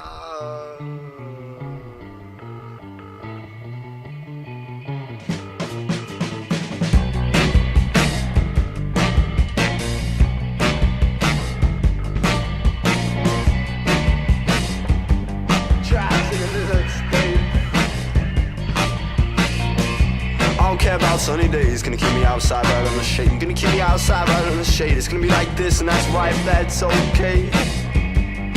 Is that okay? My self-pity is lying to me, and I'm dead tired of the shit you call this fucking bitch. You don't know when to stop. You're a bunch of fat bitches, motherfucking fat bitches. I don't wanna be trapped in the black of your heart. And how could I fuck things over, cause that's a start. But if I can't have it, then no one can.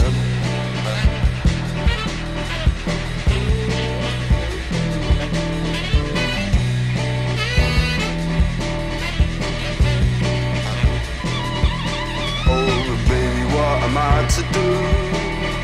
I've given up on loving you. Why don't it's not enough in you? So please do I ask you to? And please do I want of you?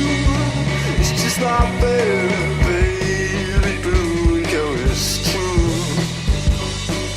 One day I'm gonna have you, but now I don't care.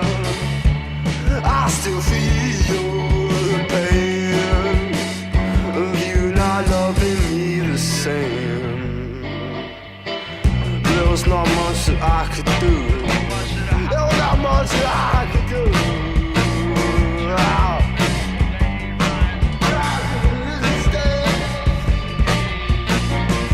Well, I got everyone on my back, but I'm not gonna crack like you cracked.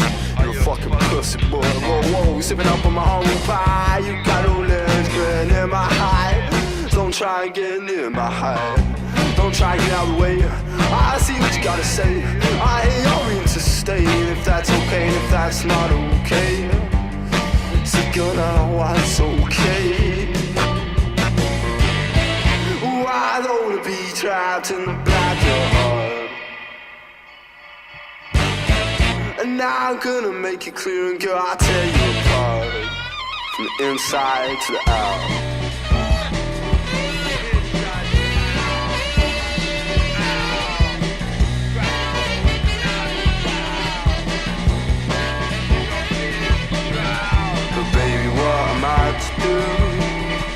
I've given up on loving you. I know it's not enough in you. So please do I ask you to?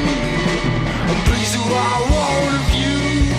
It's just not fair, baby blue, and go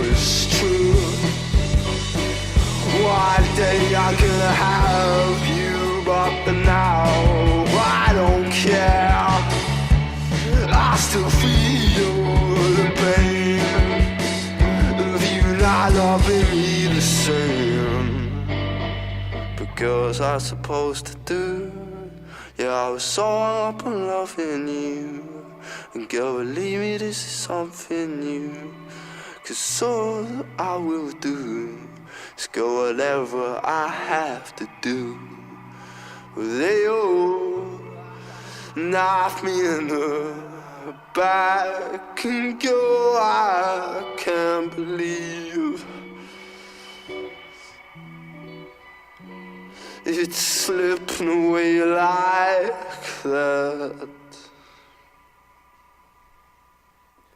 King Cruel. A lizard state. And yeah, smoke him if you got him. That's what I was doing. Marcus? Laura Livengood took off.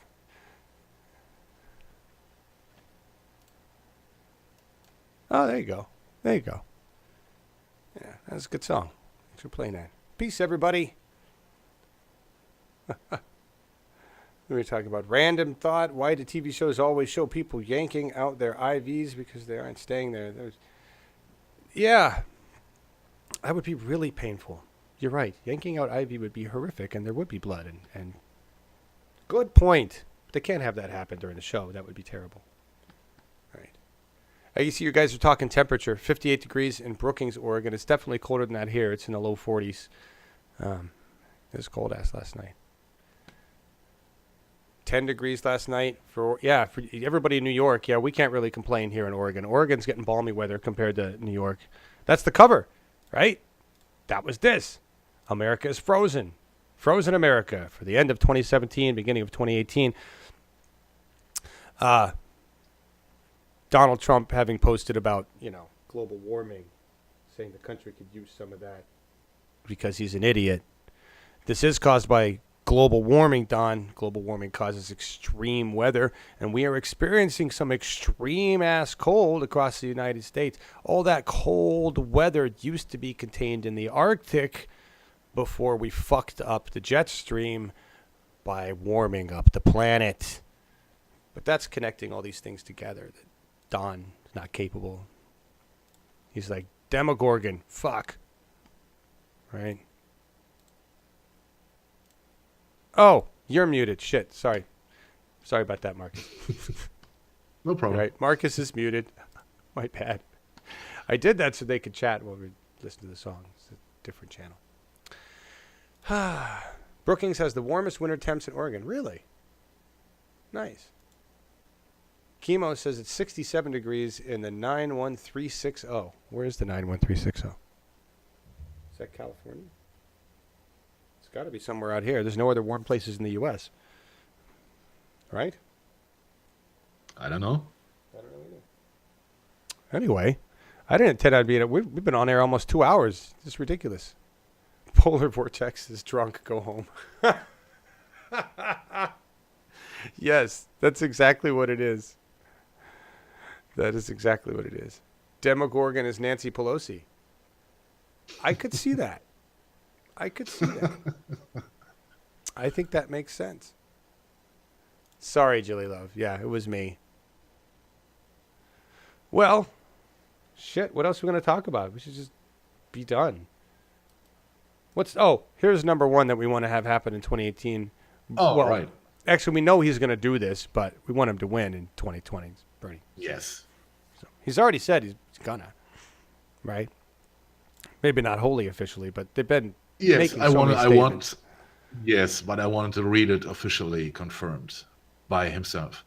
Yeah, that would be nice. Okay, so you're down in Ventura. Thank Jilly Love for where Chemo was. Still, Fire's down there too still. A lot of today's music is out of sync. Phase shifting is required. Interesting. 76 in Baja is cold for me, says Deanna. Is it Dina or it's Dina McCombs? Sorry if I pronounced that wrong. Hey, Julie, how are you? Bernie. That was one of my favorite Bernie songs. Bernie. I got to find that up. I can't remember who did that. It's one of the groups did that song. It's a great parody. So many good Bernie tunes. I'm looking forward to the whole new run of Bernie tunes in 2020, right? Now that we've done this thing before, we're going to have a blast with the presidential primary. We're going to have a blast with the midterms. I'm excited about all that we can do and what we have a potential to do, thanks to you guys. New Year's resolutions, Joseph Sakata. Maybe we should all go through those and then get the hell out of here with the closing tune. Laura will come back just in time. We'll end the show. Dina, thank you. Appreciate it. One of the reasons I'm not Anderson Cooper is because I'm terrible with names. Cali celebrates. Right, you guys celebrate totally legal weed today, California. So who all went to the store to get weed, and who's all getting high in California today all legally, as opposed to yesterday when there was not? I read there's one drugstore chain in California who already said they would start selling weed 6 o'clock in the morning. Wow. Nice. Yeah. Yeah, the valley over from where I live is already had about 4 or 5 dispensaries on about a 1 mile stretch, the mountain road. Nice. So that will be really there. And the valley that I live in doesn't want to have any dispensaries in this city, a little more conservative city. So everybody's heading over the next valley over, and it's going to be a boom to their economy. Yes. It is. It is. Is that where Laura Livengood is? Where? Somebody? I keep forgetting where you are. You're in the Santa Cruz, California. Santa Cruz, right. Bernie's song is "To Dream the Impossible Dream" from Man La Mancha. Oh my gosh, I can't believe you brought that up. That's one of that. Like, I believe that was the first musical I ever saw. Maybe the second. And it was at this little place called the Lemon Lodge, or the theater. We stayed at the Lemon Lodge. It was in Grand Lake, Colorado. It was Grand Lake. Yeah, it's way out there. And we went out there to stay. The family did on those one of the horrible family vacations, and they had a little theater group that did The Man from La Mancha. I mean, I'm talking tiny. Like, the room was really, it was like my garage, and there was like 50 people in there watching the show in like a theater in the round. And I was so amazed and impressed and blown away by that and inspired by that song that I was singing that song as a kid. I was like 7 years old. And yeah, it's interesting you remember. You're right. That is his song, except we're going to actually make it happen. It's not an impossible dream. Nothing we want is an impossible dream. What's impossible is dealing with establishment. That's a pain in the ass. We just have to get rid of them. We can do anything we want. Really. Right. Anything we want. If we can take this garage and these people and keep all you here and keep this thing going for years on end, then we can do anything. We really can. Thank you all for making it happen. We could pay for single payer. Yes, we could. They should do that with the damn, with your weed money. I don't know what California's going to do with their weed money, but man, you should just pay for your health care. I think it's being earmarked for schools, at least in part. That would be good. And there's still a lot of talk, and I should get a segment on this about that whole public bank idea based on cannabis dollars. And having a non-federally controlled bank in California. We have a big enough economy to do that. And there's talk of it, especially down in the Bernie-crats down in LA are talking about that a lot. So I should find out what's going on with that. Yes, absolutely. Yes. Find out what's going on. That's your job, host of the Progressive California Show. And Joe Sakata, who's, who are you guys just talking about, actually? He was just saying... Joe, good question by Joseph. How will you be covering primary nights? Well, with your help, Joe. Yeah. We totally. Oh God, remember all those primary nights during the Bernie campaign where we had Eddie there with his spreadsheets and following the Guardian with the little people on the wheelies watching the states build. Yeah, that was some serious crap. We're definitely going to have to do. Similar this year. We covered the primaries. Let's keep Tuesdays free because that's often a primary day. We don't have a show on there, so we'll just keep that open for special coverage. That'll be good. Right. So we will. How are we going to cover them? As best as we can.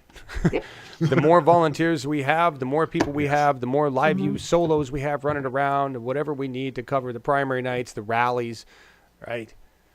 You know, if Eddie wants to, you know, we've got a lot of things going on right now, and it's really it's a little bit stressful with the number of irons in a fire.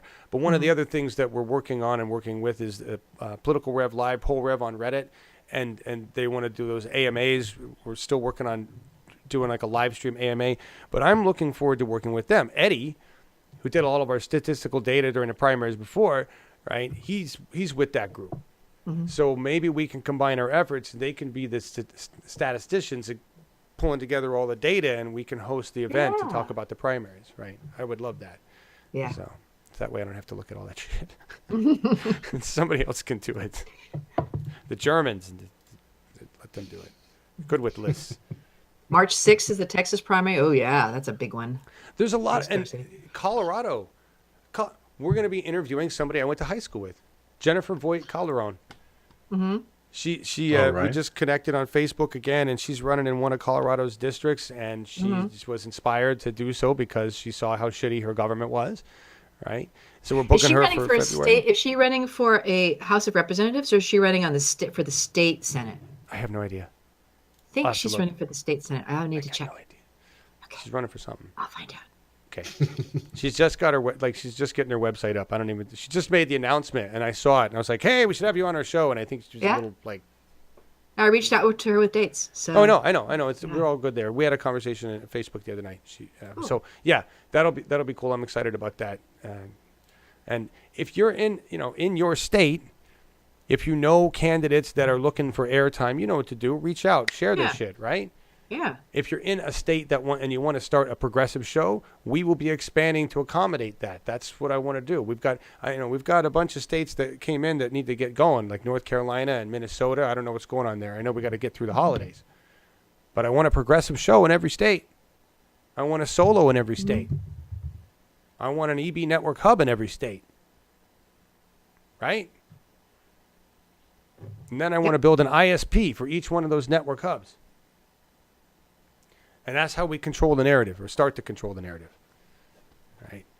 So we can do this. And we can certainly do it if we can get some big-ass grant money from people with lots of money that hand it out to people like us. It's amazing what we could do just with operating expenses alone, just to get you in a proper studio with robust equipment, and from there, who knows? And an assistant.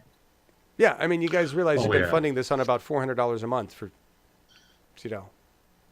that's pretty Way good. too long. Imagine what we could look like and do if we had,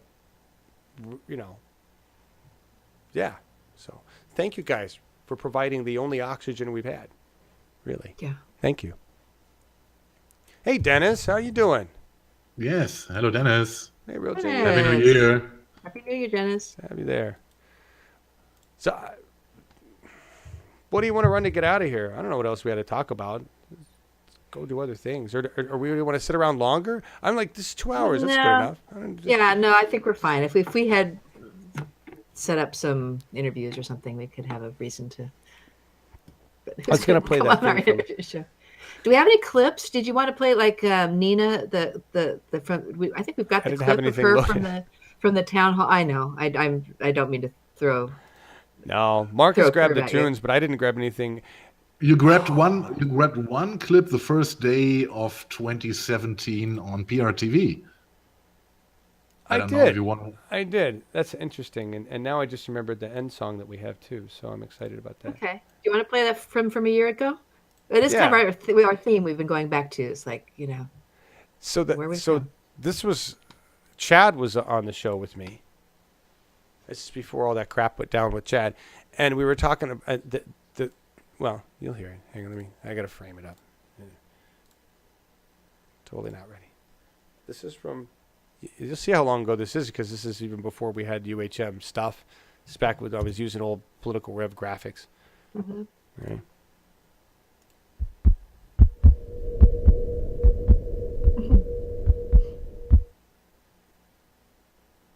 My God, I look so young.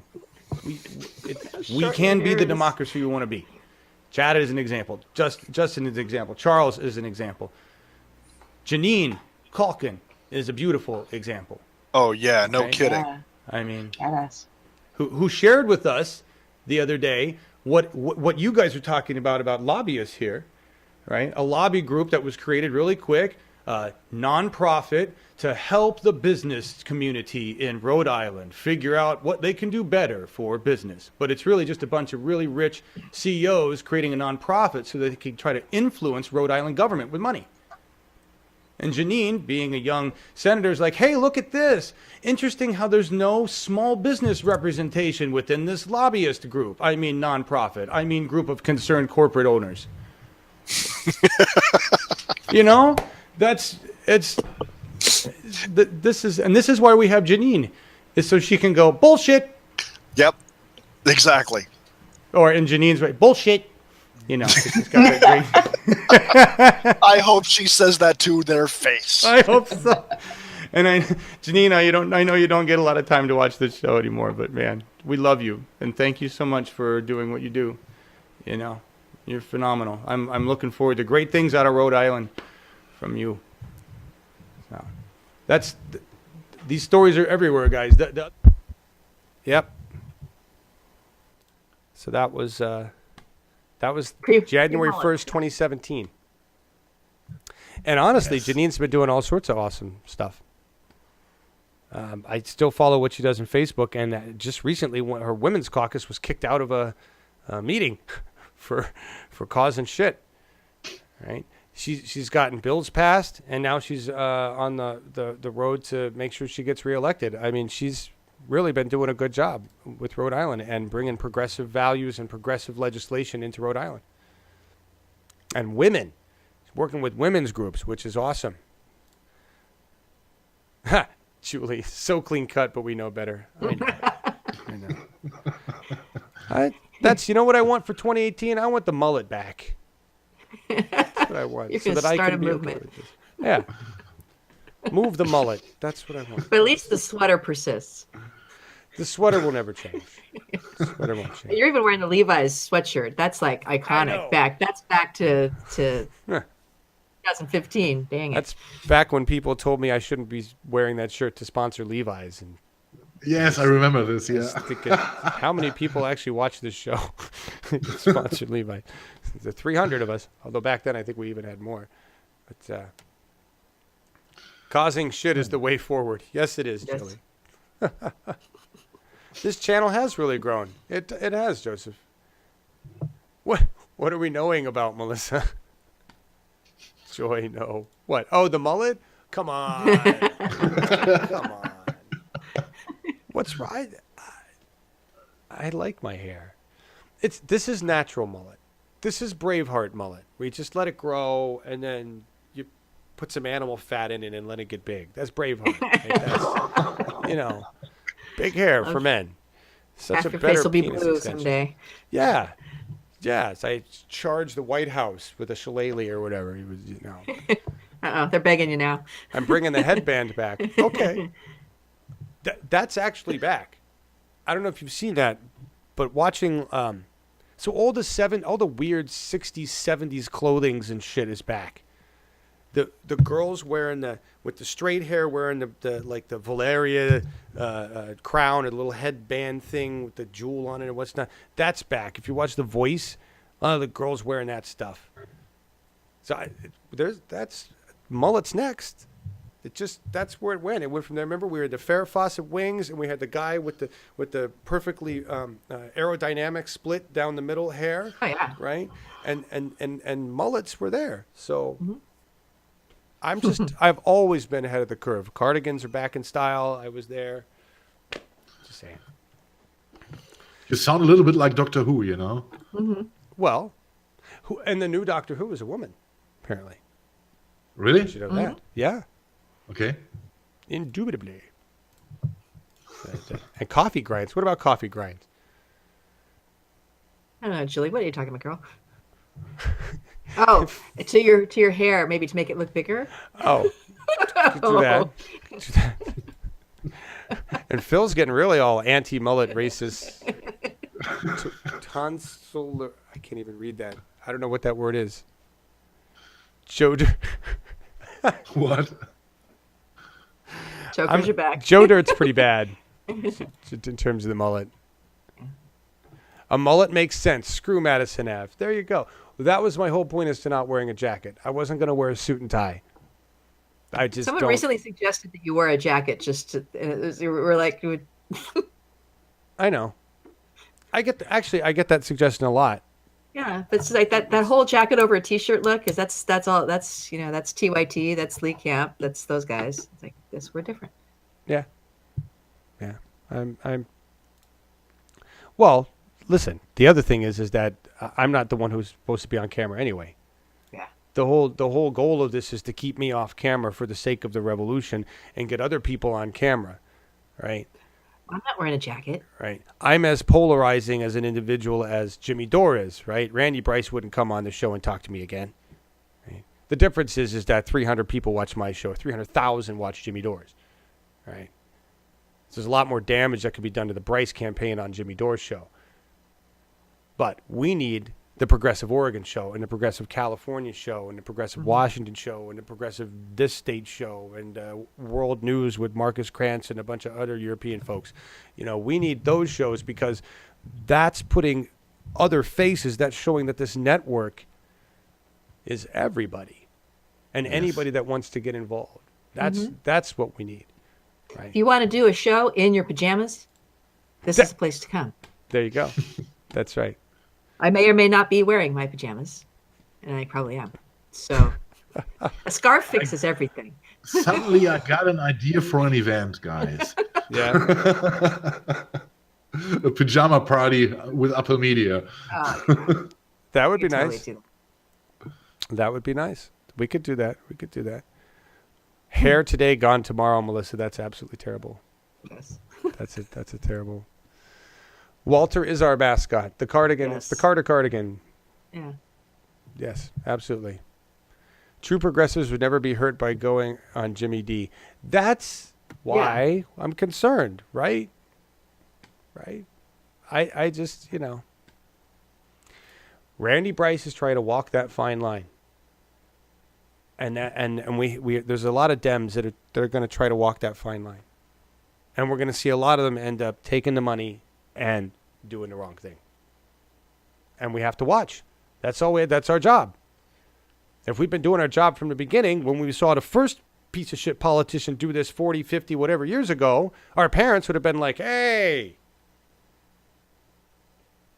You know? People like Scott Galindez have been going, hey. And Bernie Sanders has been going, hey. We can put it like we make them and we break them. That's right. If needed. That's right. And we're going to have to break a few eggs to make this democracy omelet. Just trying, you know. Yeah. All right. So, thank you, Barb. I appreciate that. Well, I love all you guys. Thank you for making this a great New Year's Day. At like 50 people here watching this show. It's ridiculous. Wow. Nice to have you all here. Surprised you're awake. All right. What do we have? So this week we have Yes. Jess show Phoenix on on Friday. We the Right. People is Right. our Right. first 2018 broadcast. Yeah, you find I And- got a slide. Then we have Progressive Washington on Friday. noon Pacific. And we have the Progressive Weekly Review at 10 a.m. Pacific on Saturday. There we go. And then Progressive Oregon at 10 a.m. on Sunday. And Progressive California at 7 p.m. Yeah. on Sunday. And I only have a slide for Jess Phoenix, but you just heard all the Hey. programming that we have going on. Yeah. Right. And we're going to get a decent schedule page on our website so that we can actually, people can actually look ahead and see who we've got. We realize we don't. For a professional media organization, we sometimes don't promote working quite on that. as much as we should. If you are a social media person out there and wants to get involved helping us with our regular cadence of just posts, mainly to Twitter. We've got some good folks helping us with Facebook. Who wants to be on Twitter? Who wants to take away the Twitter power from me? right? Because I'm not doing any good for the organization. We need to have Hey, you somebody got, you else got on the blocked by Twitter Joy account. Reid. That's good. I did get blocked by Joy Yeah. Reid. I got it doesn't matter. Look, we got a Twitter account that needs managing, and I shouldn't be the one doing it because I barely have the time. Right? I wake up at 3 a.m. and I reshare some things when I get angry at tweets, and then I post our events at the bare minimum. I'd love to have somebody who enjoys being on social media, who wants to have power of our 16,000, almost 17,000 follower based Twitter account. Have fun with that shit. Grow it. So let me know if there's anybody out there who wants to get involved. We're looking for people to do that. We're looking for people to get more involved with content for shows, for town halls, for all sorts of things. We need more volunteers. Graphics and wanna get video involved. editing. Graphics, video editing. We're going to be moving this thing up. And for, where you are in your state, let us know. And if you want to get a crew together to do something for your state, absolutely. That's what we're here to do. All right. But I will say this. We are not going to chase you. I need people that are proactive, people that are ready to go, people that understand that they need to take the reins. We're going to give you all the resources, and we're going to be right behind you 100%, but you have to drive the wagon.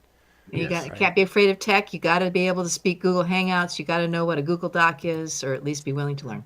But we can help you with those things too. Yeah. So definitely. But for those of you who cannot join and be involved, thank you for being here. Thank you for donating. Thank you for all you do, for all the time you spend wherever it is doing whatever you do, because this is what it takes to change your government. Yes. And save your ass, because that's really what we're doing, is saving ourselves, hopefully trying to save ourselves from the impending climate disaster, right? And that's going to take a global effort, a global shift in how we treat each other, how we run our nations, and how we care for the planet. Right? America should be leading the way, and we are in last place. Our government is anyway. So anyway, we're going to make this happen. Thank you, guys and gals. To do that. Guys seems to be a universally accepted term, but it really should be guys and gals. But I'd love to know what gals think about that, because it really comes down to you. And if you don't mind being called guys in general, then fine. It's a nice bookend with guys and gals. There you go. Guys and gals. See, I like that. Men and gals, that wouldn't be. Men and women, guys and gals. You match your slang, and you're fine. Ladies and gentlemen, thank you for watching. There you go. Ladies and gentlemen. There's words we don't need, ladies and gentlemen. Who blocked you, Joe? Who are you calling a lady? Phil, I think he was talking about Peter Dow.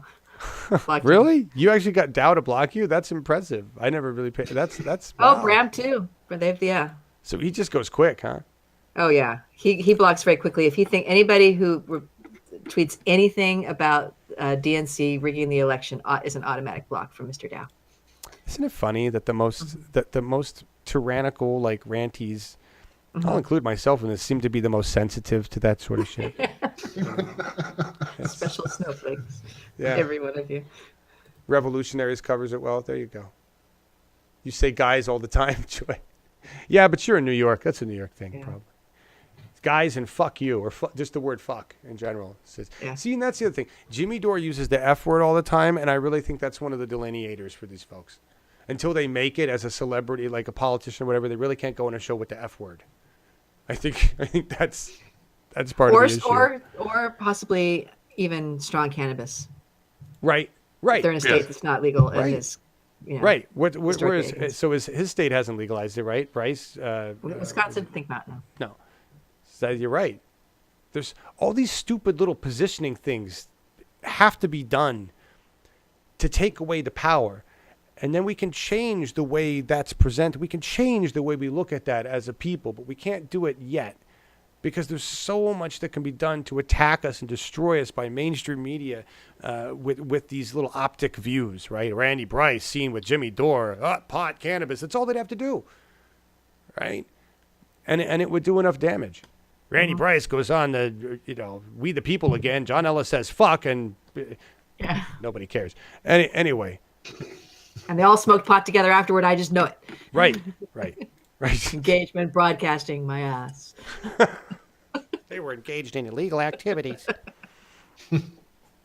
All right. Part of Bernie's New Year message, we will increase our efforts to spread the progressive vision in every corner of the land. Yes. It's Melissa H. Jimmy doesn't use F word during an interview show. Okay, well, I don't either.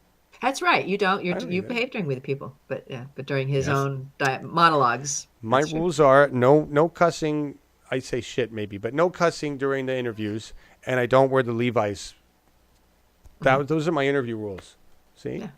So that's dressed up. How And easy it is to be a star at Uphill Media. So few Yes. rules. Look how far you'd go if you're willing to just, present yourself better. Oh, I swear to God, we're gonna have T-shirts. I am totally Oh, falling behind yeah, T-shirts. on merch, but We're working on that. we're working on that. I just took a little holiday and much enjoyed, but I'm back in the saddle again. So we'll Yes. get our merch out, T-shirts, and I still do have a few of those Bernie the Eclipse T-shirts. If you remember the Eclipse the Establishment T-shirts that we had, we might do a special little fundraiser or something like that. That would be great to good raise some money idea, for some good stuff. idea, Yeah. That would be great. I do want to say one thing before we go. One of the things that happened this year that sucked balls was that we yeah. lost Scott. Yes. We lost Scott, and his final article in reader-supported news was posted yesterday on Twitter by Our Revolution, and I thanked them for that. That was really nice, and we kind of reshared it with everybody. And there's a piece in there. Basically, Scott had insurance, but because of the fucked up bullshit of Obamacare and the way that all went down with legislation, he lost it when he crossed state lines. And then he had to pick it up again, and it got different plan. And I remember listening to Scott talk about how frustrating it was while he was on dialysis, trying to get the insurance company to pay for the dialysis that they said they would give him, because they said they wouldn't give him a kidney. And then they said they'd give him a kidney, but he had to get to a hospital that wasn't anywhere near him. This is the kind of bullshit that you have when corporations, insurance companies, control your insurance and your health care. Health care shouldn't be controlled by corporations. It should be controlled by our government. And anybody that says, I don't want my government controlling your health care, well, corporations are pretty much fucking you with your health care. We control the government. We don't control corporations unless we control the government. So we need single payer. We need it run by our government because we are our government. Yeah. Insurance should be for things, Yeah. not health. It's Yes. exactly. And you all know Insure this your stuff. car. Insure the things that if they get destroyed, you'll be compensated for them. But I Yeah. don't think insurance for health is anywhere near that, and I it's think, yeah. it's just awful. I think we need They- insurance for guns. You're a gun owner, you should have to buy insurance. And if you murder Liability, somebody with it, yeah. you have insurance policy. I think the idea for an insurance for life essential means is it's absurd. It's absolutely absurd. It is. And yes, I hope that we had it in the slide that California goes forward and introduces the single payer, and I think it is time. It is. I was shocked. I was shocked when I heard about Scott's decision to go into a hospice and and to lay down and die. This is for me as a German with our health system. It's not perfect, but it is so much legendary better than what you have. It is for me. It is not understandable. How is it possible to say to a human being, no, you, sir, you go and die. And this is what I don't get in my head, and this is what makes me so angry about it. Yeah. The damage had been done to his kidneys. They had to either replace the kidney or tell him sorry. And they told him sorry. Scott was They told him 52. no. They told him sorry. They told him fuck you. Yeah, they did. They did. And he was losing strength. He didn't think. I think that he saw that he just didn't have it in him to fight anymore. He was even fighting to keep the dialysis Yes. getting paid Yes. for. Every month he had to fight. Yes. Yep. He And has- this was this is an established thing that had been covered, and he lost the will to fight, and and probably saw that as being the only option he had. And I think also that he delayed starting dialysis until after the conventions because he wanted to cover Bernie all the way through the conventions. Yeah, And he I did. remember him saying a few times, after the conventions, I really have to go start that dialysis. And he had delayed it for a considerable amount of time. And after that, I think it was too late. It wasn't treating his disease. It was just keeping him alive until he could get a kidney. Right. And, What should have happened is you should have been put on a list for a kidney, and it should have happened. Mhm. But yeah, he did do that, and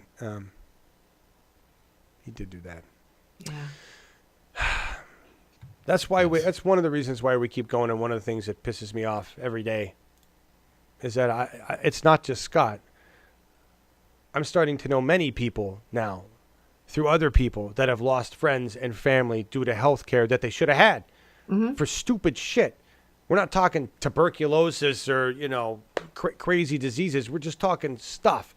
Diabetes, lack of insulin. That's unbelievable in this country. Or being treated with opioids for pain Yes. rather Right, than right. surgery or got it coming and going. Right. Anyway, you guys are here. We know this.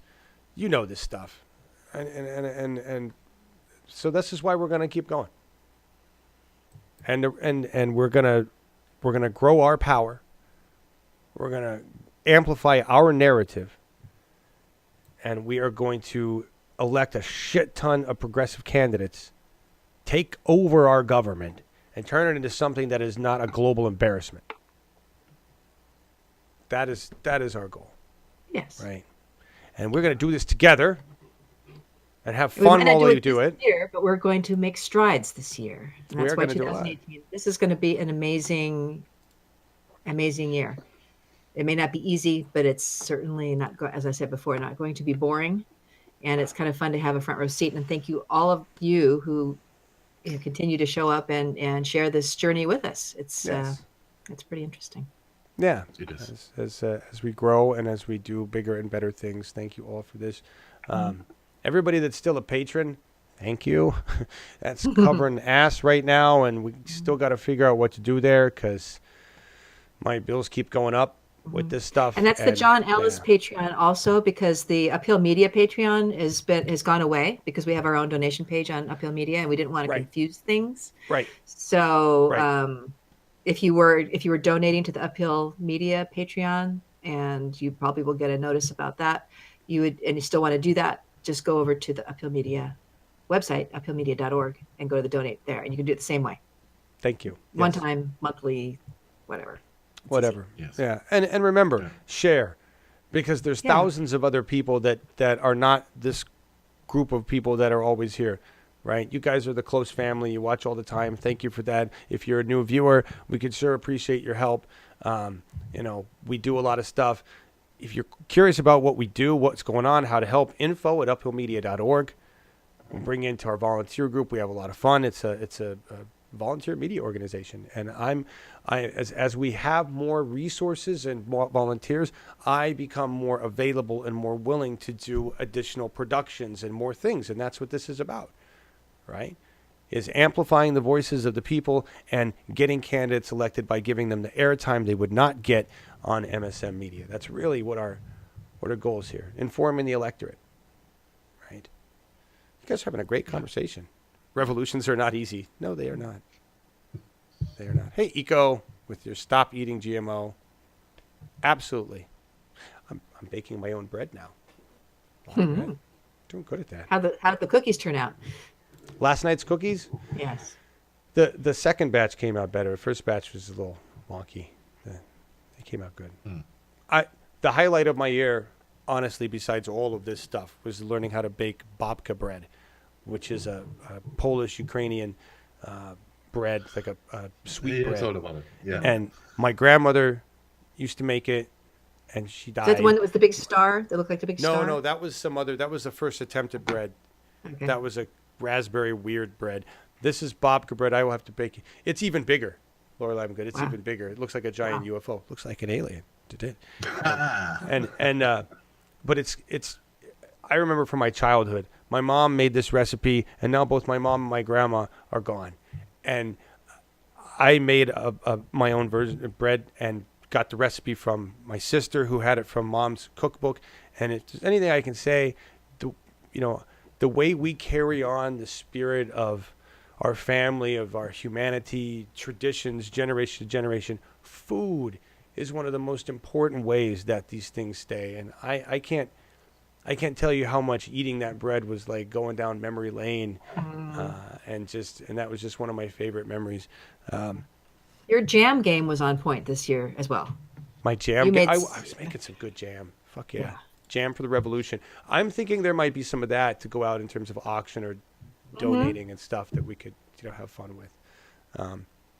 It is going to be an uphill battle that we covered by Uphill Media all the way, Joe. You're absolutely right. Babka was a famous bakery chain in New York in the 60s. Was it, Phil? I had no idea. That the Babka bread is the most. So just to give you an idea, it's not exactly a healthy bread. This is the opposite of a healthy bread. It has an entire tub of sour cream in it, white raisins. It doesn't taste like sour cream at all. It just tastes like really good effing bread. So it's yum stuff. Lemonade salad? I heard about that. Sounds tangy. Interesting. I had a pink lemonade joint last night from the store down the street. Got to meet the owners. They've been there a long time. It's 3 miles from my house on my road. That's bad. That's really bad. It's bad. Anyway, you'd love to buy some jam, Brom? All right. We'll get that going. Schultze says, I got some recipes you want to try out too. Yuletide salmon log. Interesting. Jam the establishment. I love it. Jam the establishment. That's cool. Yeah. Okay, so that's next summer when you're in full on, when all those plums and things. You remind me of that because Okay. I can go into jam. We'll be cranking it out. Strawberries first. So the strawberries the first thing we'll make, and Oh man, that's It's perfect. It's perfect for 2018. Jam the establishment. It's perfect. For the midterms. Oh, I love it. Okay, Melissa, thank you. we're gonna have fun with that because I think what we could do is And make John is specific thinking. jam flavors for different candidates. Yeah, we're gonna get this like. Oh, cool idea. We got to name them. We'll do it like Ben and Jerry's, except we'll do it like with jam, jam the establishment. And so we'll have different flavors, different candidates, and see what would Bernie be? Blackberry. Right? Is Blackberry Bernie? Is it? But I got blueberry. Oh, Blueberry Bernie. maybe blueberry. 'cause No, that's he's on the independent. East Blueberry Coast. is. Yeah, No. yeah. Blackberry be more of a California because blackberries are native out here. Blueberries would be good for We got to have a shirt. blueberry. Yeah. Big old blob of jam hitting the White House. I don't know. We'll figure it out. Oh my god, that's awesome. All right. I love that. All right, we'll get to work on that. But before we do that, we have to end this show. We're going out with a song that definitely sums up what's happening. Don't do this. Yes. Oh no, what? Oh yeah. Not scorpions. Yes, it is. Go.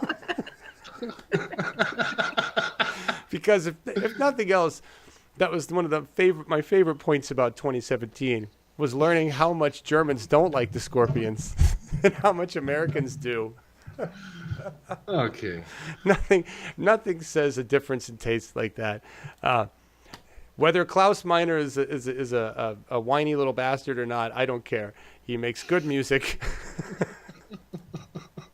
And so we're going out with Winds of Change because really, whether you like it or not, think the song's cheesy, hate the Scorpions, I don't care. The truth of the matter is, when this song came out, we just had a massive change in government and all sorts of stuff, and people were pretty excited about it, even though it really, anyway. So we're at that point again. Like, even though things are horrible in many ways, Trump is horrible, and the things he's done are horrible, and there are horrible things happening all around the world, and we've caused many of them as a nation. And we have, United States citizens that have no power right now, and we have citizens that are starving and citizens that are dying. We have veterans lying on the streets. We have homeless everywhere. Things aren't good. I get it. But the winds of change are. And they're happening right now. Us being here, right? Marcus being here. as a German, willing to put up with the Scorpions to help us change our government. That's For a like, year. For a year. That's some dedication, right? Yeah. For year active, right? And for free. I mean, Oh, that's right. Well, you've been a viewer since the very beginning, even longer than I have. So, yeah. and You're by the dedicated way, minions. it's you guys. I did catch the motor in the Night Ranger comment earlier with the I appreciate that. I actually got to see Night Ranger. My dad took me to Night Ranger. He wasn't enthused about it, but he took me. I was 14. Got to see Night Ranger with my friend Pat at Red Rocks. It was freaking awesome. And that may be why I want to have a mullet today. You're right. Maybe that inspired me because they were certainly cranking the mullets themselves.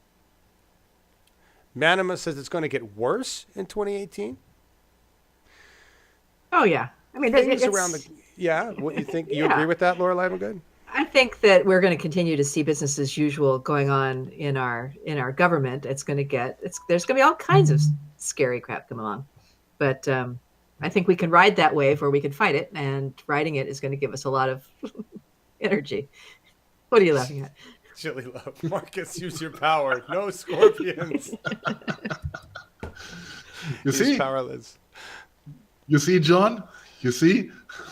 So there's two people that object. Two. All right. Okay. I'll take a vote. 100,000 And the bands to choose from, so we have Scorpions on heavy rotation and up.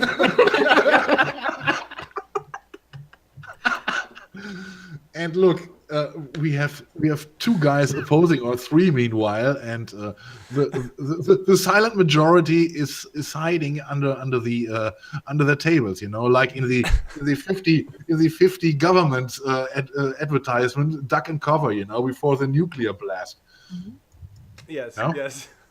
Oh no! You know what we should go out with? I don't want to set the world on fire.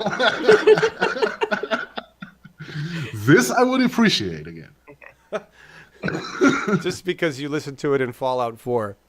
No, because I think it is a good motto for 2018 also, you know. I don't want to set the world on fire, but I want to put a little flame in your heart, you know. And this is exactly what we are doing, you know. Yeah. We want to put the flame for the revolution in the hearts of our viewers. All right. I'll dig that. We'll go out with this. This is by the Ink Spots. And the interesting story about this is that I remember, I didn't know it was the Ink Spots, but I remember hearing this song in a commercial, as most consumer Americans do, from the 80s. Chanel No. 5 used this in a very popular commercial that did well. And look at all you people no fan of the Scorpions. You know, that's really un-American. Because the Scorpions are like the adopted band from Germany of America. So let's not be rude here. We have a German with us in the audience. Come on. You know, guys. It's about the message. It's about the message. Anyway. Yeah. The Ink Spots did this song in the 40s, I guess. It was used by Chanel No. 5 in the 80s. And Marcus first heard it on Fallout 4 in what? Some apocalypse scene or something? It's a post-apocalypse scenario, and yes, and the thing is, I love the music in this game, you know, because it has a lot of 40, 50, and 40 and 50 music in it, and you got to see the music in contrast to the post-apocalyptic world, you know, and this makes it so unique to listen to, you know. And this song was one of them by the Ink Spots, and yes, I love the sound, you know. I never thought that I would go so into the 40s music style, you know. It was completely new to me, and yeah, I'm going to discover more from that era. Awesome. Yeah, I like it. I like it too. It's a good song, and I never knew that it was attached to this. It's nice to have it separated from the commercial for the first time.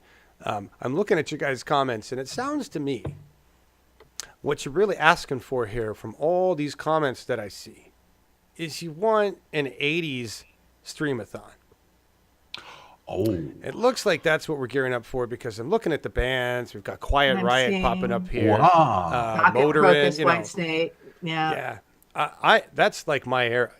Oh yeah, I'm all over that. I was a long-haired hair band dude. So I was in a hair band that was moderately famous for a brief period of time in Denver, Colorado at one bar. Okay. So And I'm a 70s girl, so you just rock on with that 80s stuff. Well, we can throw that stuff in there. We can. Oh, I mean, we can. Those yeah. are my childbearing years, so I'm not as tuned into. But this is I think we have a lot to collect, guys. Yes. Quiet Riot. Absolutely. Oh my gosh, you guys are hilarious. Yeah. So what are we going? So what are we going out with? She's my cherry pie. I just wanted to say, you guys talk about Warrant, and that made me think of Uncle Tom's Cabin. Remember that song? Yeah. Yeah, well, makes me think of cops only- today. Anyway, No? Yeah, play you that- played we'll play that that song. a couple months ago. I think I did play that song. We're going. So I won't do Scorpions just because I'll be nice to you guys. We're gonna get the hell out of here. What? No 80s? Why, Brom? 80s was the best decade, says the guy from the 80s. It depends. It depends. But we can discuss this on the show when we are doing this. Yes, yes. All right. Thank you all for being here. Thank you all for spending your time with us today. This was a long, stupid-ass show. And we will see you on Wednesday for Jess Phoenix. And then Friday for the Progressive Washington show at noon. So thank you, everybody. Happy New Year. Back here with Marcus on Saturday. Yeah. Yes. So we're going out of Thank here you. with the ink spots. Thanks for watching. Happy New Year, everybody. Happy New Year.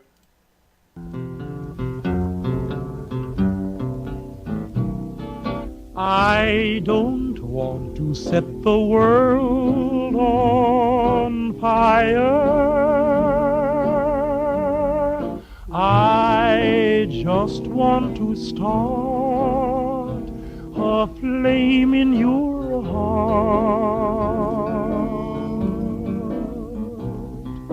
In my heart I have but one desire, and that one is you. No other will do.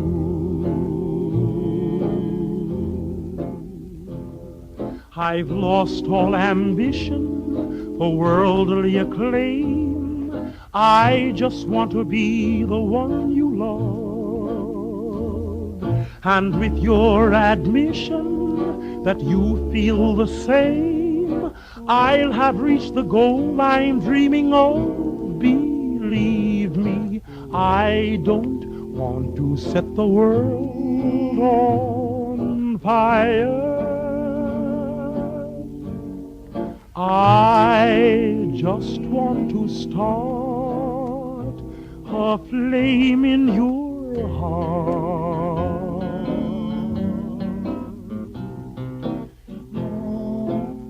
I don't want to set the world on fire, honey. I love you too much. I just want to start a great big flame down in your heart. You see, way down inside of me, darling, I have only one desire. And that one desire is you. And I know nobody else ain't gonna do. I've lost all ambition for worldly acclaim. I just want to be the one you love. And with your admission that you feel the same, I'll have reached the goal I'm dreaming of. Believe me, I don't want to set the world on fire. I just want to start a flame in your heart.